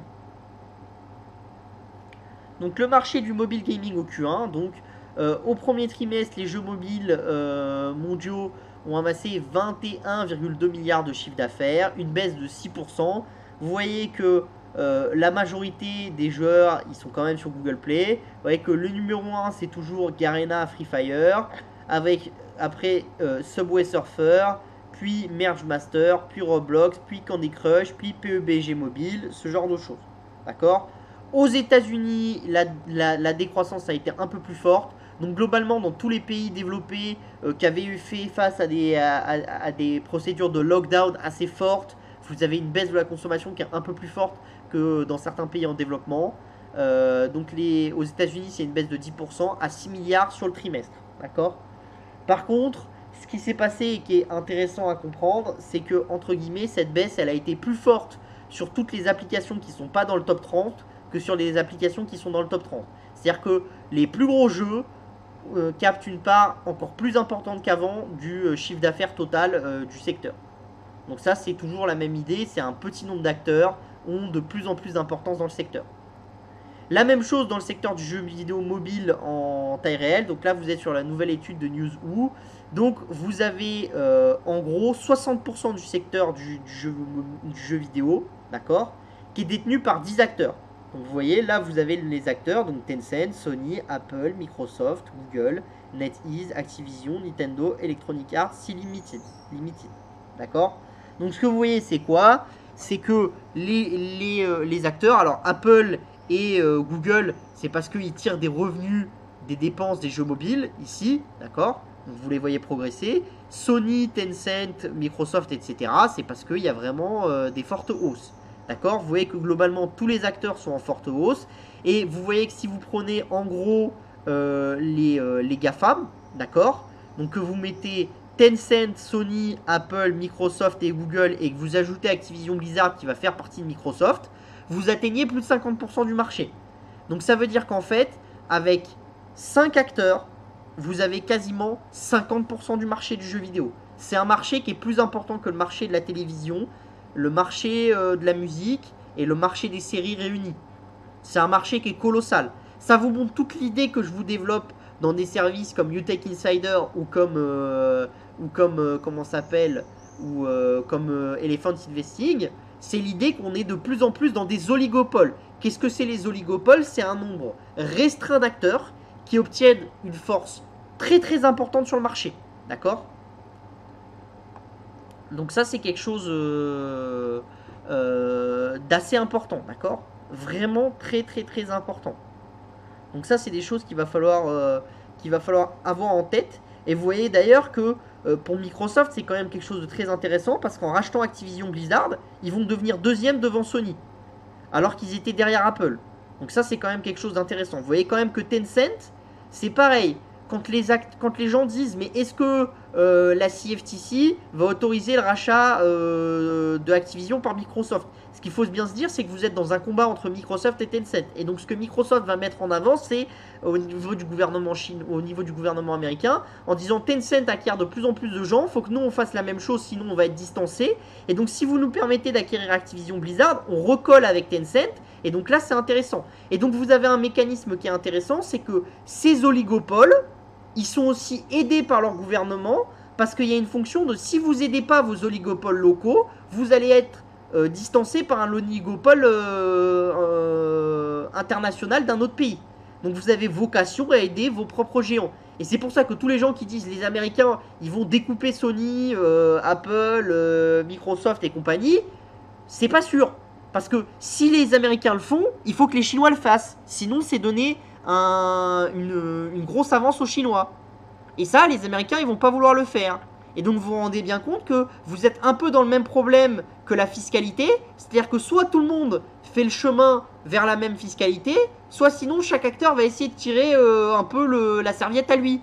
Et donc, il va dire ah bah oui, je vais mettre des bâtons dans les roues aux acteurs des autres pays, mais je vais avantager mon acteur local. D'accord? Et donc, ça, c'est intéressant. Vous voyez qu'aussi, c'est quand même intéressant parce que, par exemple, si vous prenez les acteurs qui sont détenus par Tencent, vous voyez que, entre guillemets, d'accord, des endroits où Tencent a des participations, vous en avez dans Sea Limited, qui est quand même assez important. Donc vous voyez que par exemple, vous avez plus de 10% du capital de Sea Limited qui est détenu par Tencent, et vous voyez que ce qui est intéressant, c'est quoi? C'est que Sea Limited n'a fait qu'utiliser les jeux de Tencent qui avaient été développés en Chine, sauf que Tencent ne pouvait pas les envoyer dans des pays de l'Asie du Sud-Est pour des questions de relations entre la Chine et ces pays-là. Donc ils ont été donner les licences à Sea Limited en échange d'une partie du capital, et Sea Limited a construit quelque chose. Et donc vous voyez que Sea Limited a construit quelque chose quand même de très puissant, parce qu'ils font 4,3 milliards de revenus là-dessus. Le marché du jeu vidéo pour le mois de... Alors attendez, on est en quel mois là? C'est le mois précédent, donc...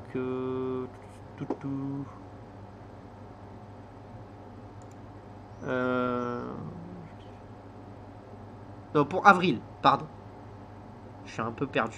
Donc ça, c'est le marché du jeu vidéo pour avril. Oh bah, c'était marqué sur le graphique, je suis con. Donc vous voyez, donc là, vous avez ce que vous avez en 2019, en 2020, 2022, 2021. Donc vous voyez, ce qui est intéressant, c'est qu'on est en train de passer légèrement sous ce qu'on avait en 2020 avec la crise du Covid.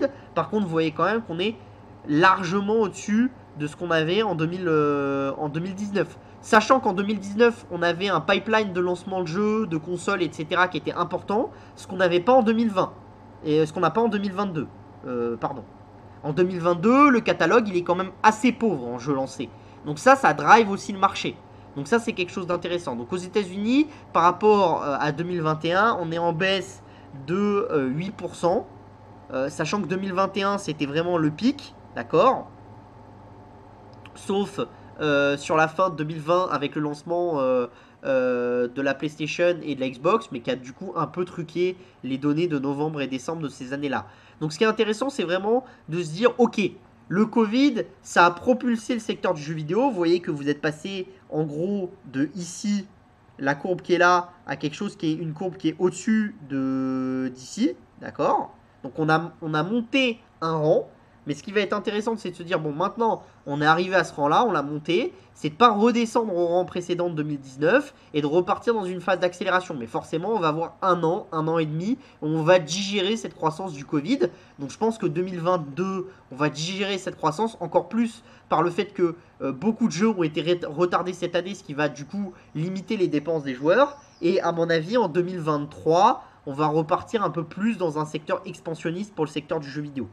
D'accord?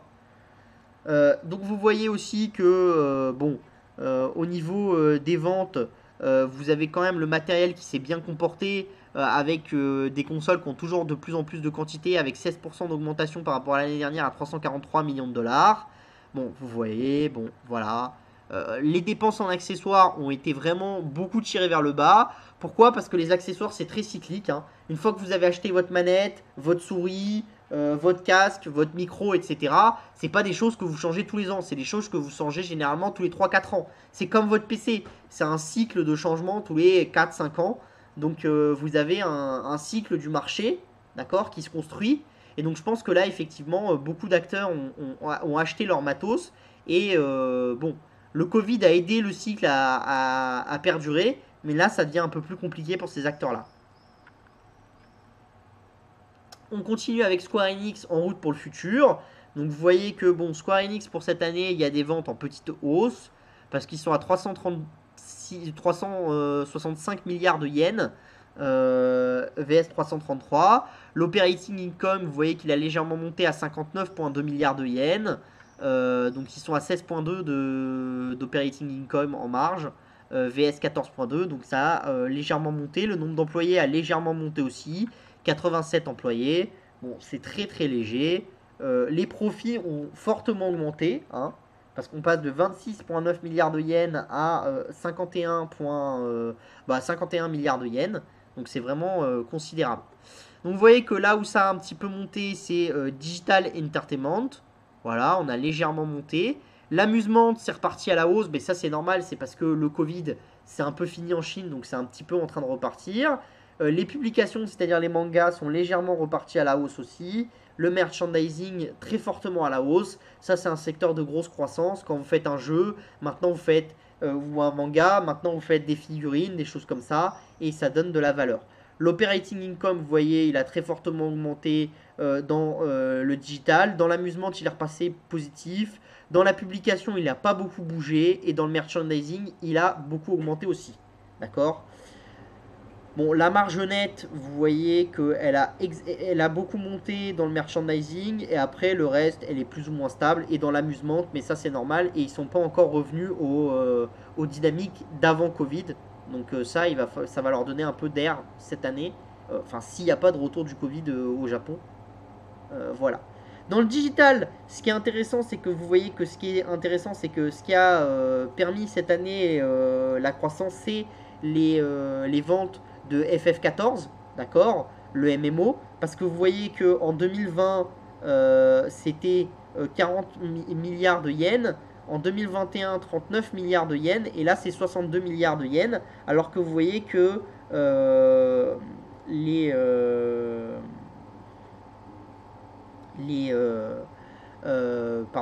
les ventes de jeux vidéo sur console, on était à 42 milliards de yens, 96, et là on est à 87.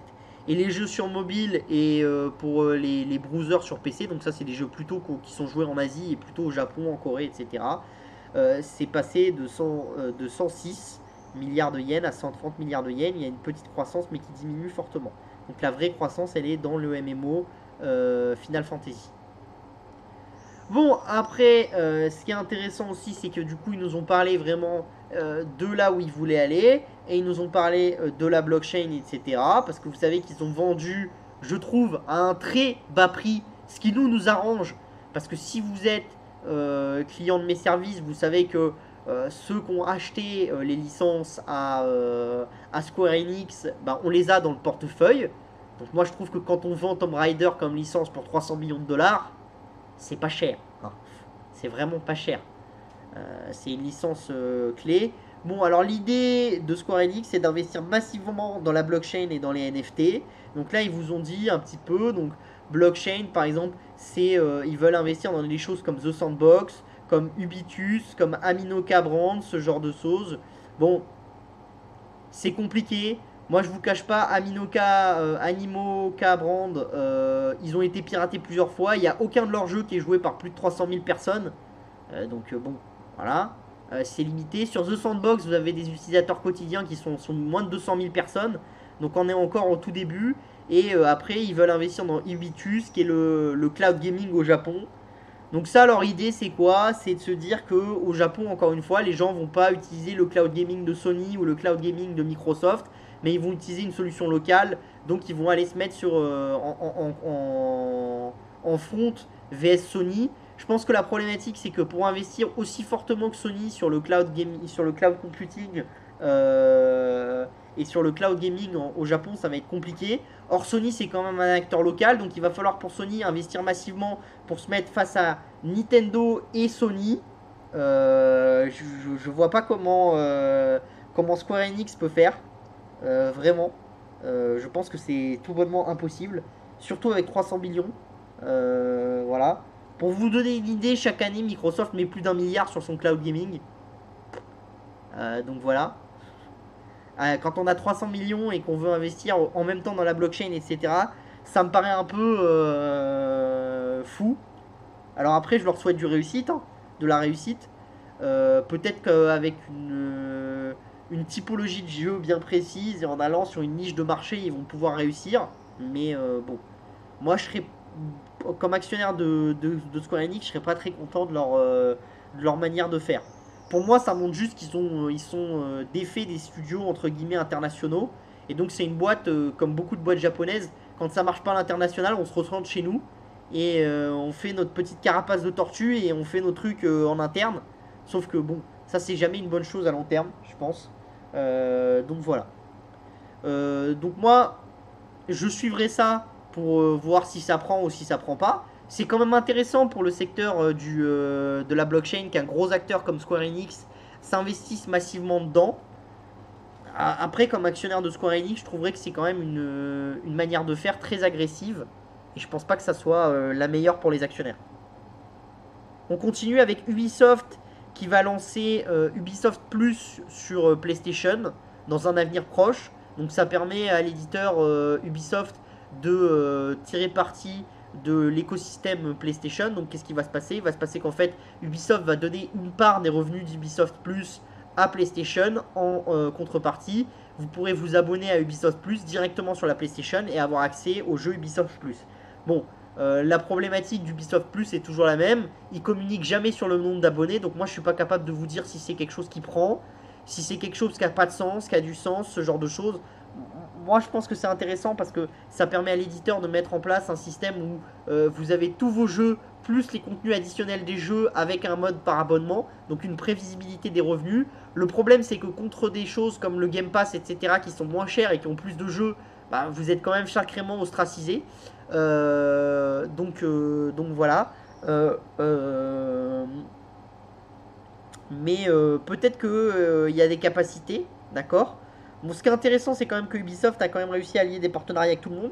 Parce que c'est disponible sur PC, c'est disponible sur Stadia, sur Luna, sur Xbox et maintenant sur PlayStation bientôt. Donc ça, c'est quand même des choses qui sont intéressantes. Donc voilà. Mais il va falloir se poser des questions. Et ça, moi, je pense que bah, le fait qu'ils ne nous le communiquent pas, c'est quand même une mauvaise nouvelle pour nous actionnaires. Vous avez Epic Games qui, à travers son PDG, dans une interview au magazine Fast, a déclaré que ils allaient mettre en place une plateforme sur laquelle les créateurs pourraient monétiser leur travail sur Fortnite. D'accord? Donc c'est un peu la même idée que Roblox. C'est permettre aux gens de créer leur propre univers dans Fortnite et de monétiser des mini-jeux.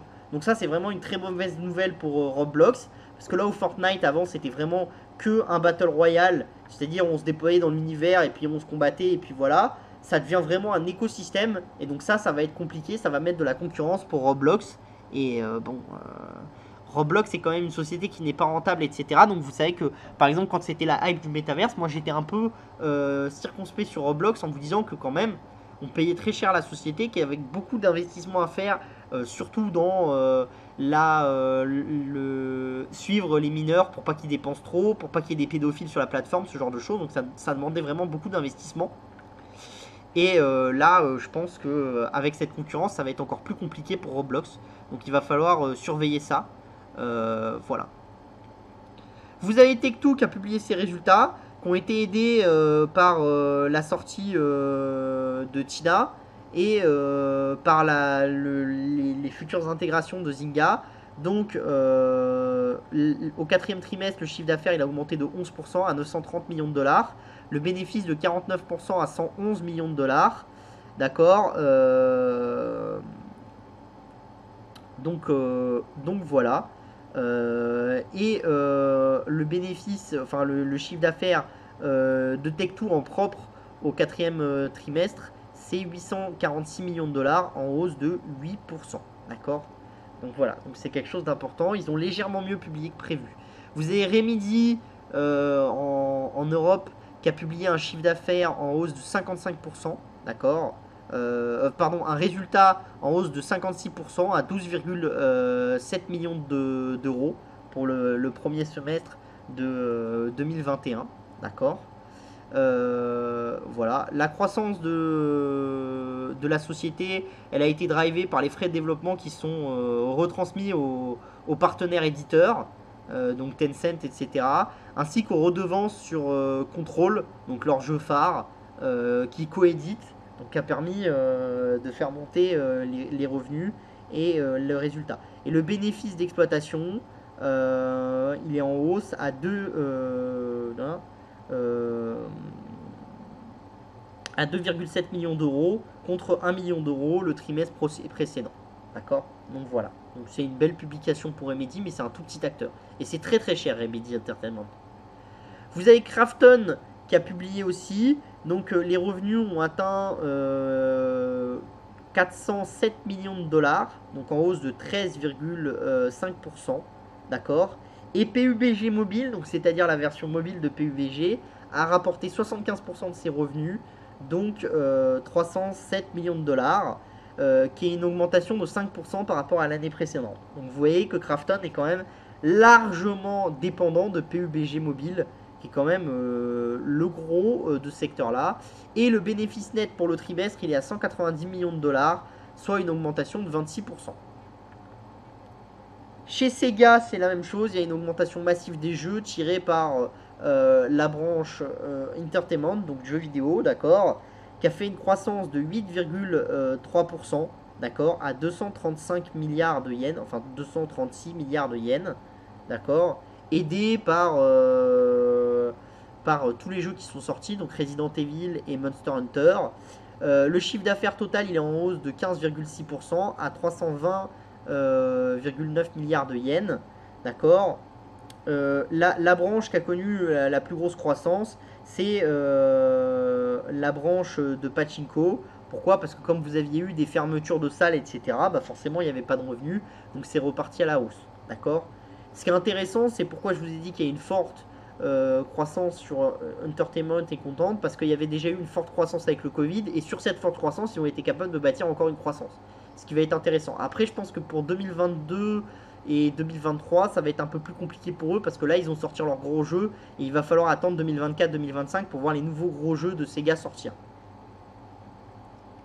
Vous avez le bénéfice d'exploitation, bah pareil, dû au Covid qui a augmenté fortement, hein, donc de 392% pour atteindre 248 millions de dollars. Et le bénéfice ordinaire qui a connu une augmentation de 1858% à 258 millions de dollars. Donc ça, encore une fois, c'est dû au pachinko et aux réouvertures au Japon. Vous avez Konami qui profite de son nouveau free-to-play sur Yu-Gi-Oh! Hein. Donc le chiffre d'affaires, il a augmenté de 9,9% à 299,5 milliards de yens. Le bénéfice commercial a augmenté de 25,2% à 626 millions de dollars.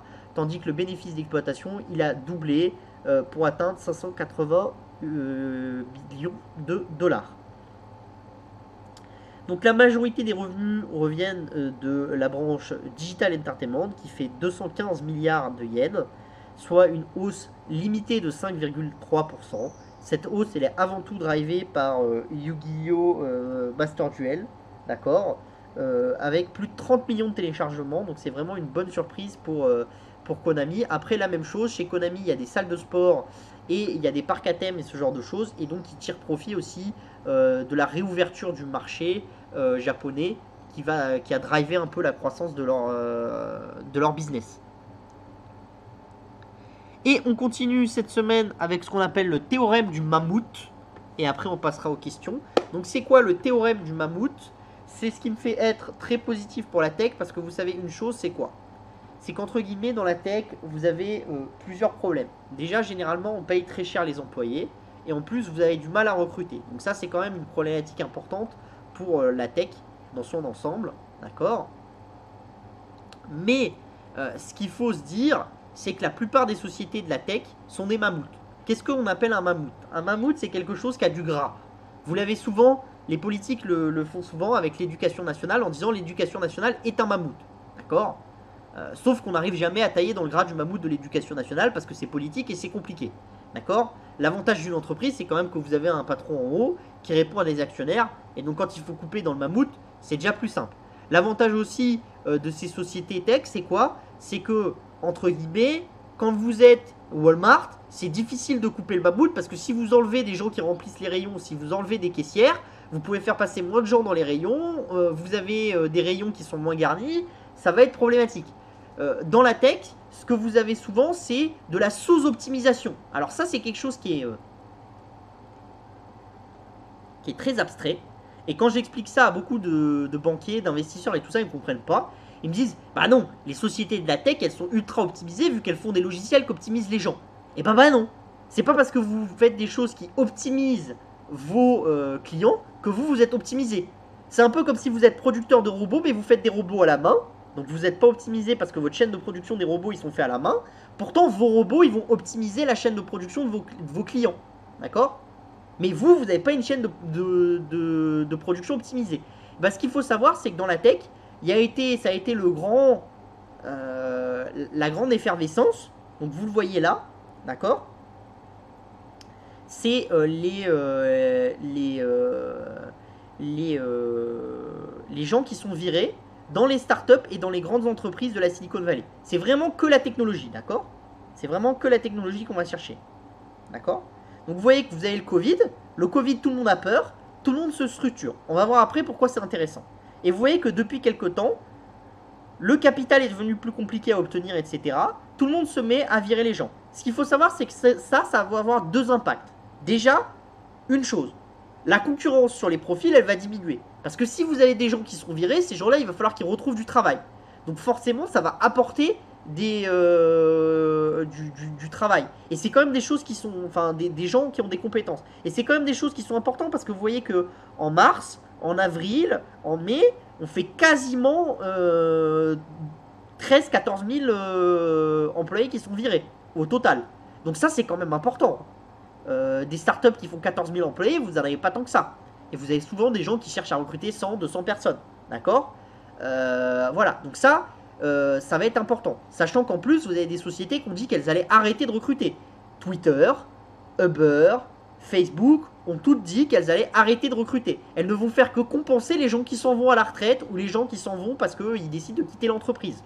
Donc ça veut dire que ces gens-là qui étaient globalement des gens qui recrutaient énormément. Et pourquoi est-ce qu'ils recrutaient énormément? Parce qu'il y avait une stratégie. C'est chez les gens de la tech. D'accord? Pardon.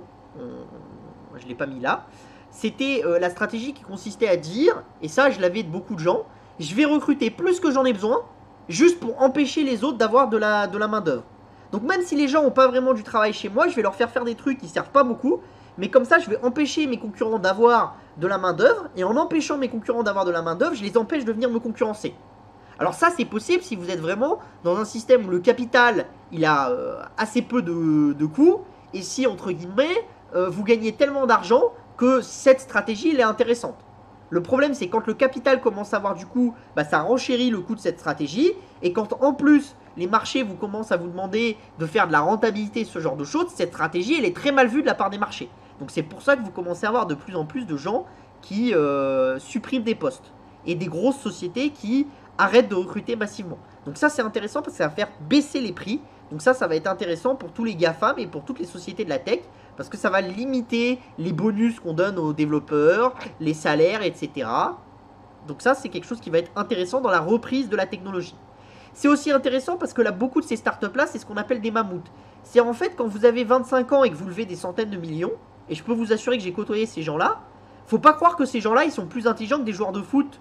Hein, d'accord? Pour un mec comme Mbappé qui va bien gérer sa carrière et qui va pas dépenser comme machin, vous avez 150 Neymar qui vont s'amuser à aller dans tous les clubs de Paris dépenser leur fric en bouteilles de Dom Pérignon, etc.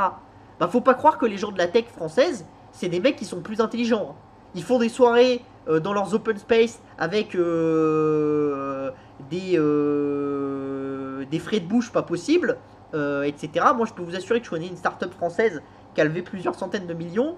Les mecs, ils ont 150 000 euros de frais de bouche par mois. Et ils sont 500. Et quand je vous dis frais de bouche, c'est pas des frais de bouche, ils invitent leurs clients au resto et tout. C'est frais de bouche internes juste avec leurs employés. Et juste des soirées qu'ils organisent eux en interne. Alors après, vous pouvez juger que c'est bien pour la cohésion de tout le monde, etc.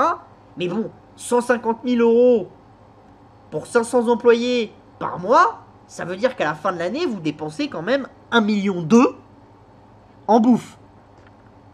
Enfin, même plus, pardon. Vous dépensez quasiment 1,8 million en bouffe. C'est important.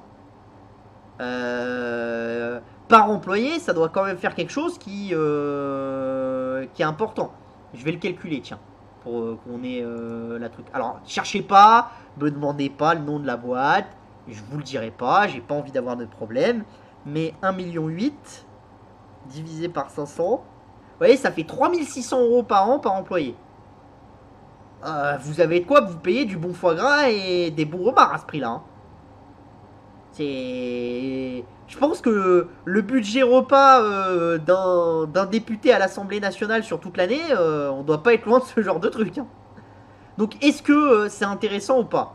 Est-ce que c'est abusif ou pas? Moi je pense que quand on arrive sur ces trucs-là, c'est complètement abusif. Et ça dénote juste une chose, c'est que vous avez tellement d'argent que vous savez pas comment le dépenser. Et en plus, vous avez des fonds qui vous poussent à les dépenses. C'est-à-dire vous avez des fonds qui commencent à dire à chaque fois, je vais te donner 100 millions, mais il faut que tu me prouves que tu en aies besoin.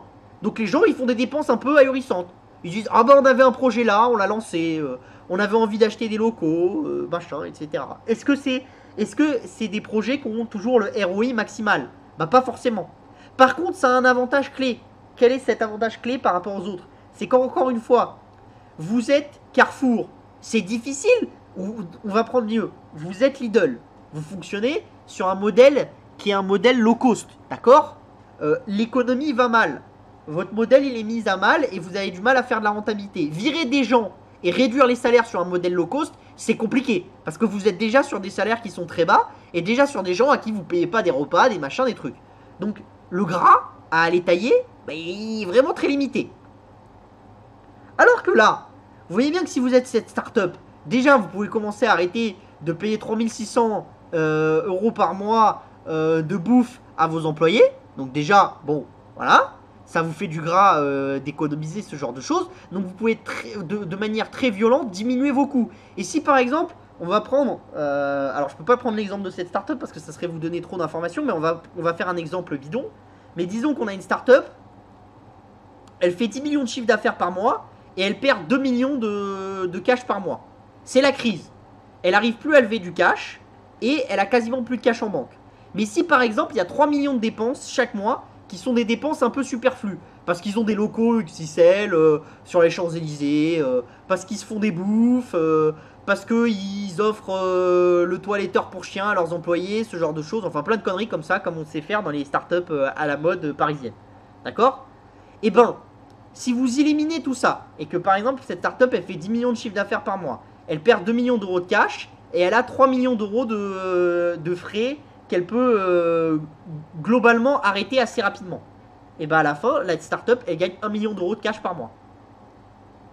Et vous voyez que vous êtes parti de quelque chose qui avait quasiment un cash flow négatif de 20% de son chiffre d'affaires à quelque chose qui va avoir un cash flow positif de 10% de son chiffre d'affaires. Parce qu'en fait, le mammouth, il était de 30% du chiffre d'affaires. Et chez certaines startups, c'est vraiment très très très important. Donc ça, c'est quelque chose d'intéressant. Et ça, c'est quelque chose d'intéressant parce que le mammouth, vous l'avez avant tout dans les boîtes de la tech. Parce que pour avoir du mammouth, il faut quand même avoir des gens qui sont globalement bien payés. Et il faut être dans un secteur où il y avait beaucoup de cash. Donc là, vous avez l'exemple. D'accord? J'ai pris l'exemple de Airbnb, qui est un exemple de mammouth. Airbnb, il faut savoir que les mecs, en 2019, quand ils sont venus en bourse, ils perdaient beaucoup d'argent. D'accord? La crise est arrivée, machin, etc. Il a fallu qu'ils enlèvent un peu des employés. Il faut savoir que Airbnb, avant 2019, il y avait des gens qui étaient payés juste pour faire des slides. Il y avait absolument tout dans cette boîte. Parce qu'elle avait levé tellement d'argent que dès qu'il y avait un mec qui avait une idée, les mecs ils disaient on va investir et on va se dire, ok, on y va, et puis si ça marche pas, c'est pas grave, on aura essayé. Sauf que quand vous appelez Google, que vous faites des milliards de cash, vous pouvez vous permettre de faire ça. Quand vous appelez Airbnb et que vous perdez de l'argent, tant que les investisseurs sont derrière à augmenter votre valorisation et à mettre du cash à l'infini, ça va. Mais le jour où ça s'arrête, il faut serrer la vis. Donc ce qui s'est passé, c'est que ça s'est arrêté parce qu'ils sont arrivés dans le marché, donc l'action s'est cassée la gueule, donc ils ont viré 25% de leurs effectifs. Donc vous voyez, en gros, 25% de leurs effectifs, ils étaient à 7600 employés. Maintenant, pour vous donner une idée, Airbnb, c'est 6600 employés. Donc c'est quand même quasiment... non, 6400, pardon. C'est encore 1200 employés en moins par rapport à l'époque. D'accord? Vous voyez une chose, c'est qu'en 2019, ça faisait 1,6 milliard de chiffre d'affaires. La même période, en 2021, ça fait 2,2 milliards. Ça veut dire que le chiffre d'affaires par employé, il a augmenté de manière considérable. Je vais vous faire le calcul. On va reprendre aussi le calcul. Ça, c'est important. C'est très très important que vous l'ayez dans la tête. Et c'est pour ça que je pense que là, ce qu'on construit et la difficulté qu'il y a dans la période actuelle pour les techs, ça va être grandement positif dans les années à venir parce que ça va obliger beaucoup de techs à se recentrer sur l'essentiel, à couper leurs dépenses et ça va leur permettre de retailler le mammouth et elles vont repartir sur une base plus saine. Et ça va être intéressant. Donc vous voyez, ici, pardon, on avait 1900 x 4, donc 6700, d'accord? On avait 1 milliard 600 millions de chiffre d'affaires pour 6700 employés. Donc on avait un chiffre d'affaires de 210 000 $ par employé, d'accord? La même chose en 2021, on a 2,2 milliards de chiffre d'affaires, mais par contre, on n'a plus 7000 employés, mais on n'en a que 6300. Allez, on va prendre 6400, je suis plus sûr, mais je pense que c'est plutôt 6300 que 6400. Mais mettons, 6400. Vous voyez que le chiffre d'affaires par employé, il a été multiplié par quasiment 2. Enfin, un peu moins de 2. On était à 250 et on est passé à 340. On a multiplié par 50% le chiffre d'affaires durant la crise. C'est-à-dire que l'effet mammouth sur Airbnb a permis à la société d'optimiser sa structure de 50%. C'est considérable. Et vous voyez que ça se répercute ici. Là, vous voyez, les dépenses d'Airbnb en marketing et en vente, ils étaient habitués à être à 30% des revenus. Ils sont plus qu'à 20%. Et du coup, qu'est-ce que vous voyez? C'est que Airbnb est devenu une boîte rentable. Ce qui est intéressant, c'est aussi ici.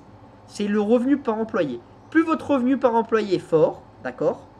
Donc Apple, Square, Google, Facebook, PayPal, Microsoft, Adobe, Upstart, Palantir, VMware, ce genre de choses.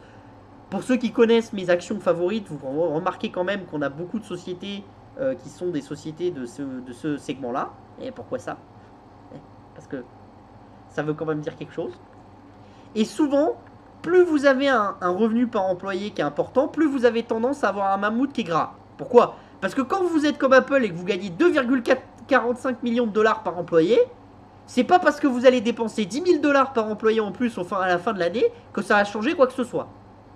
Vous allez faire un peu comme un pays comme le Luxembourg qui est un pays très riche. Vous allez acheter votre paix sociale. C'est-à-dire que si les Luxembourgeois se révoltent en disant on veut un salaire minimum à 5 000 $ et qu'ils commencent à casser tout, le gouvernement luxembourgeois va dire ok, juste parce que si vous voulez, pour garder les banques et tous les clients au Luxembourg, c'est plus intéressant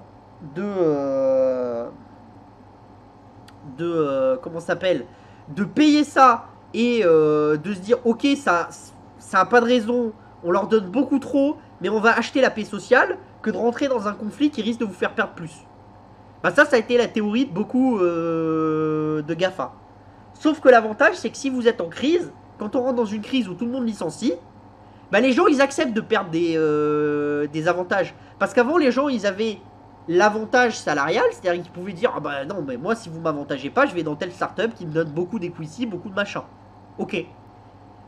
Mais là, si les startups commencent à s'effondrer, ce genre de choses, et qu'elles sont un peu plus limitées, qu'elles font un peu moins de mammouth qu'avant, parce qu'elles lèvent beaucoup moins de cash qu'avant, donc elles peuvent moins se permettre, bah Apple, Google, etc. vont pouvoir dire, bon écoutez, les massages des chiens à la maison, la femme de ménage chez vous, les repas gastronomiques au boulot et tout ça, bon, c'est fini. Et vous faites des économies. Et cette économie-là, eh ben, tout de suite, ça se répercute sur le chiffre. Et ça peut aller très loin. Parce que, on va regarder, il y a combien je vais regarder ça, il y a combien d'employés chez Apple. Google. Allez, Apple. Nombre d'employés.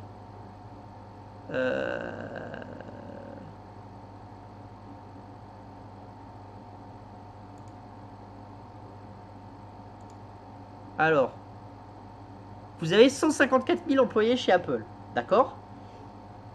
Vous voyez, imaginons que Apple décide de ne pas toucher les salaires, d'accord? Rien de tout ça. Mais Apple trouve qu'il donne beaucoup trop d'avantages à ses employés et il arrive il dit par exemple, on arrive à trouver 500 ou 1000 dollars par employé d'avantages qu'on trouve par mois, qu'on trouve important, d'accord? Alors par mois c'est important, mais on va dire par an, d'accord? 500 dollars par an. Donc vous multipliez ça par 500 dollars et vous allez trouver 77 millions de dollars de valeur à les trouver. Donc si par exemple Apple, le système est en crise, les gens sont moins dans les demandes qu'avant, etc. Et Apple dit, bah, on va vous donner un peu moins d'avantages. Genre, par exemple, avant, vous aviez des réductions pour acheter des iPhones, et puis là, vous n'en avez plus. Bah, ça a coûté, en gros, 500 dollars par employé par an. Vous arrêtez de le faire, vous gagnez 77 millions de dollars. Et ça, c'est du full cash. Parce que ça veut dire que c'est du cash que vous n'allez pas dépenser, alors qu'avant, vous le dépensiez. D'accord? Donc, c'est du full cash.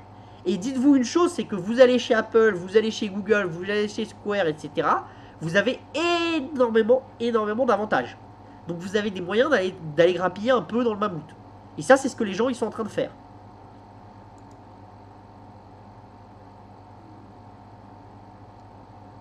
Donc c'est ce qu'on appelle le théorème du mammouth. Et c'est pour ça que je pense que les startups et la tech sont des bonnes zones d'investissement en ce moment. Parce que cette crise va les obliger à tailler dans le mammouth. Donc elles vont être plus optimisées quand la reprise va être, comme Airbnb. Et l'avantage de ces sociétés, c'est que si vous enlevez des employés mettons chez Walmart, quand les gens recommencent à revenir dans le magasin, il faut tout de suite réembaucher des gens. C'est le problème des restaurateurs. Les restaurateurs ont massivement viré des gens pendant la crise. Là, il faut qu'ils recrutent massivement. Et en fait, tout le monde recommence à partir en vacances, à vouloir aller au resto, et il n'y a plus assez de serveurs. Parce que les gens, ils les ont virés pendant la crise, et ils n'arrivent plus à les recruter. Donc en fait, le problème, c'est que là où avant, un restaurateur pouvait par exemple faire 100 couverts, maintenant, à cause du fait qu'il a un manque de main d'œuvre, il peut peut-être en faire que 50. Donc de toute façon, il ne peut pas faire son chiffre d'affaires de avant crise, vu qu'il est limité par sa reprise. Par contre, ce que vous voyez des sociétés comme sa tech, qui sont des mammouths, c'est que vous pouvez tailler dans le gras, tout en continuant d'avoir de l'optimisation. Pourquoi? Parce que vous aviez tellement des business qui peuvent être optimisés, etc. Et vous avez tellement de valeur, et vous avez tellement des business qui sont construits sur Internet et qui ont une capacité d'augmenter la valeur comme ça, que du coup, avec un nombre d'employés plus faible, vous pouvez traiter plus de clients. Et ça, ce n'est possible quasiment que dans la tech. Et donc ça, c'est très intéressant pour nos actionnaires. Donc voilà, c'était le théorème du mammouth. Si vous avez des questions, je vais prendre les questions.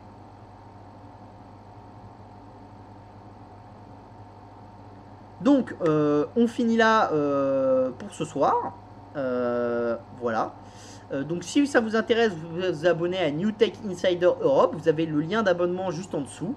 Et si ça vous intéresse encore plus, eh ben, vous pouvez aussi vous abonner à Elephant Investing Club. On fait beaucoup plus de deep dive, de choses en profondeur, des théories un peu comme ce que je vous ai expliqué à la fin, la théorie du mammouth, ce genre de choses. Donc on fait tout ça. Donc ça, c'est des choses qui sont très intéressantes pour les investisseurs. Donc hop là. Donc je vais vous mettre les liens. Donc hop, on va repasser en grand écran. Maintenant que je l'ai pris, on va se mettre ici. Alors le chat. Donc comme d'habitude, hein, vous n'hésitez pas. Si vous avez des questions un peu plus précises, vous pouvez les envoyer. Je vous ai mis le lien, le mail de la rédaction. Donc là, rédaction-tech@publication-agora.fr. N'hésitez pas à aller sur notre chaîne YouTube, à partager, à liker les vidéos et à les commenter. Et n'hésitez pas à aller sur notre site internet pour voir nos articles, opportunité avec un S-techno avec un S. Maintenant, je vais répondre à vos petites questions. Donc, ce que veut dire, ça veut dire que quand on scanne un truc en rayon, Google pourra bientôt te dire ne l'achète pas ici, mais c'est moins cher. Oui, c'est une possibilité, Antarctique, c'est une possibilité. Google aura la possibilité de faire ça. Alors après, est-ce qu'il y aura des limites mais par les gouvernements, ce genre de choses, c'est une possibilité. Mais par exemple, Google pourra par exemple aussi te dire achète pas plutôt cette marque-là, mais plutôt cette marque-là parce que c'est meilleur pour la santé, ce genre de choses. Est-ce que tu as revu à la baisse les prix de l'Ether pour 2022? Non. Mais, je suis pas, mais quand je vous ai dit c'était ma vision du prix de l'Ether, voilà, après, si ça n'arrive pas en 2022, ça arrivera en 2023, 2024, voilà. Les objectifs comme ça, quand ça se réalise, c'est plutôt que vous avez de la chance, et quand ça se réalise pas, c'est normal, entre guillemets. Donc voilà, moi l'important c'est que ça se réalise à long terme. Donc je vous donne des objectifs parce que c'est le jeu de YouTube et de ce genre de choses, de faire des articles en vous disant marque target pour la fin de l'année, ce genre de choses, mais la vérité c'est que bon, si c'est pas cette année ou c'est l'année d'après, je m'en fous. Tencent par contre vient d'annoncer des chiffres sans croissance. Le gouvernement chinois a quand même bien cadencé. Oui, alors il y a eu le coup du gouvernement chinois et surtout sur la publicité en ligne, il y a eu la reprise du Covid qui a du coup limité grandement les dépenses de certaines entreprises chinoises qui sont un peu plus en difficulté. Donc il y a eu les deux. Après, j'ai pas vu le conf call post-résultat. Je vais le regarder ce soir. Donc bah voilà, pour les membres de Elf, vous aurez mon retour demain ou après-demain. Mais voilà. À quoi joue Elon Musk avec Twitter? Il veut sortir du deal ou simplement faire baisser le prix. Tu y crois à 20% de faux comptes? C'est possible, j'en sais rien. Je vous avais expliqué quand il y a eu le deal qui a été annoncé, pourquoi moi je pensais que ce deal il n'allait pas aller au bout. Donc doit y avoir la vidéo sur YouTube. Je vous avais expliqué en détail en vous disant que je pensais que c'était dangereux pour Tesla, qu'il n'y avait pas le cash, que c'était quand même une société qui créait pas tant de cash que ça, Twitter. Et donc mettre autant de dettes que ça sur Twitter, c'était quand même dangereux. Donc je trouvais que le prix payé était trop cher. Et peut-être à 25$ c'était intéressant, mais à ce prix-là c'était beaucoup trop cher. Pourquoi les dernières entreprises ne pourraient pas arriver à terme au même niveau de revenus par employé que Apple par exemple? Le niveau faible d'Amazon par exemple pourrait signifier qu'Amazon a trop d'employés pour son activité. Alors non. Alors vous avez un système, Amazon c'est un contre-exemple. Pourquoi? Parce que Amazon vous êtes sur des produits qui des fois ont une très petite valeur ajoutée. Donc la partie e-commerce. Si vous preniez que la partie AWS, vous seriez sur quelque chose qui a beaucoup plus de valeur. Donc il faut comparer aussi des choses qui ont de la valeur. C'est-à-dire que typiquement quand vous êtes Palantir avec des clients qui payent minimum 100 000$ de contrat, vous ne pouvez pas avoir le même revenu par employé que pour des gens qui vont vous vendre des stylos Bic en bas de chez vous. Vous voyez ce que je veux dire? C'est pas le même business. Donc il faut comparer au niveau du business aussi. Et après vous avez ce qu'on appelle le network of effect. C'est-à-dire qu'arriver au niveau des acteurs comme Apple, Google, Facebook, Microsoft et Square, c'est très très rare. D'ailleurs, vous voyez qu'il n'y a qu'une seule, fintech qui a réussi à le faire, c'est Square. Ça vous montre d'ailleurs le talent qu'a réussi à faire Square. C'est-à-dire avec très peu d'employés, ils sont capables de faire beaucoup de chiffre d'affaires. Et ça, c'est très rare. Vous voyez qu'après, beaucoup de sociétés qui sont des vieilles sociétés, Adobe, CRM, etc., ils sont plutôt entre 300 et 500 000 euros par employé. Et vous voyez que vous avez des sociétés un peu plus récentes qui sont sur des choses un peu meilleures. Vous voyez que vous avez Upstart par exemple. Voilà. Vous voyez que par exemple Zoom qui commence à plafonner. Bah, ce qui est dangereux avec Zoom aussi, c'est que le revenu par employé il n'est pas si élevé que ça. Donc peut-être aussi que chez Zoom il y a beaucoup de ce qu'on appelle de gras, du mammouth. Donc ça veut dire que si vous pensez, mais ça c'est quelque chose de compliqué et il faut discuter avec les managements. Mais si vous pensez qu'il y a peut-être de quoi augmenter le revenu par employé en diminuant le nombre d'employés, en diminuant les dépenses de 300 000$ chez Zoom, bah, ça peut être très intéressant d'acheter du Zoom parce que ça veut dire que le cash flow de la société il peut être beaucoup plus gros et du coup vous êtes intéressant. Ça peut être intéressant. Après vraiment Amazon c'est différent. Et puis après, vous avez des sociétés qui sont en très forte croissance, comme Datadog, comme Upstart, ce genre de choses. Donc forcément, le chiffre qui vous affichez là, c'est pas le vrai chiffre. Parce que la croissance, elle va faire que ce chiffre-là, il va augmenter avec le temps.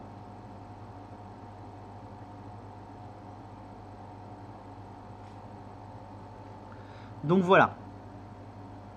Mais c'est pas si simple. Vous pouvez pas dire, tiens, Amazon, Oracle, ils sont bas, donc ça veut dire qu'ils sont moins bons. Non, non, le business d'Oracle et d'Amazon n'est pas le même que celui de Microsoft, d'Apple et de Google. C'est aussi pour ça que vous pouvez pas valoriser Oracle, Intel et compagnie la même chose que ce que vous valorisez Apple, Google, Facebook. Vous voyez bien quand même qu'il y a une vision quand même avec des gens qui sont capables d'avoir ce qu'on appelle un network of effect. Et ça, vous l'avez chez Apple, vous l'avez chez Google, vous l'avez chez Facebook, vous l'avez chez Microsoft. Vous commencez à l'avoir un peu moins chez PayPal, Adobe, etc. Mais vous commencez à l'avoir. D'accord? SpaceX valorisé 125 milliards. Qu'en penses-tu? Je pense que c'est une très bonne valorisation, mais que en fait, ce que vous valorisez chez SpaceX, c'est la croyance. Comme quand les gens achetaient du Tesla il y a 10 ans. Vous valorisez de la croyance. Est-ce que Elon Musk va réussir ou est-ce qu'il va pas réussir? Et ça, fondamentalement, je peux pas vous le dire. J'en sais rien. Bon allez, une dernière question et après j'y vais. S'il y a une dernière question, et après on arrêtera là.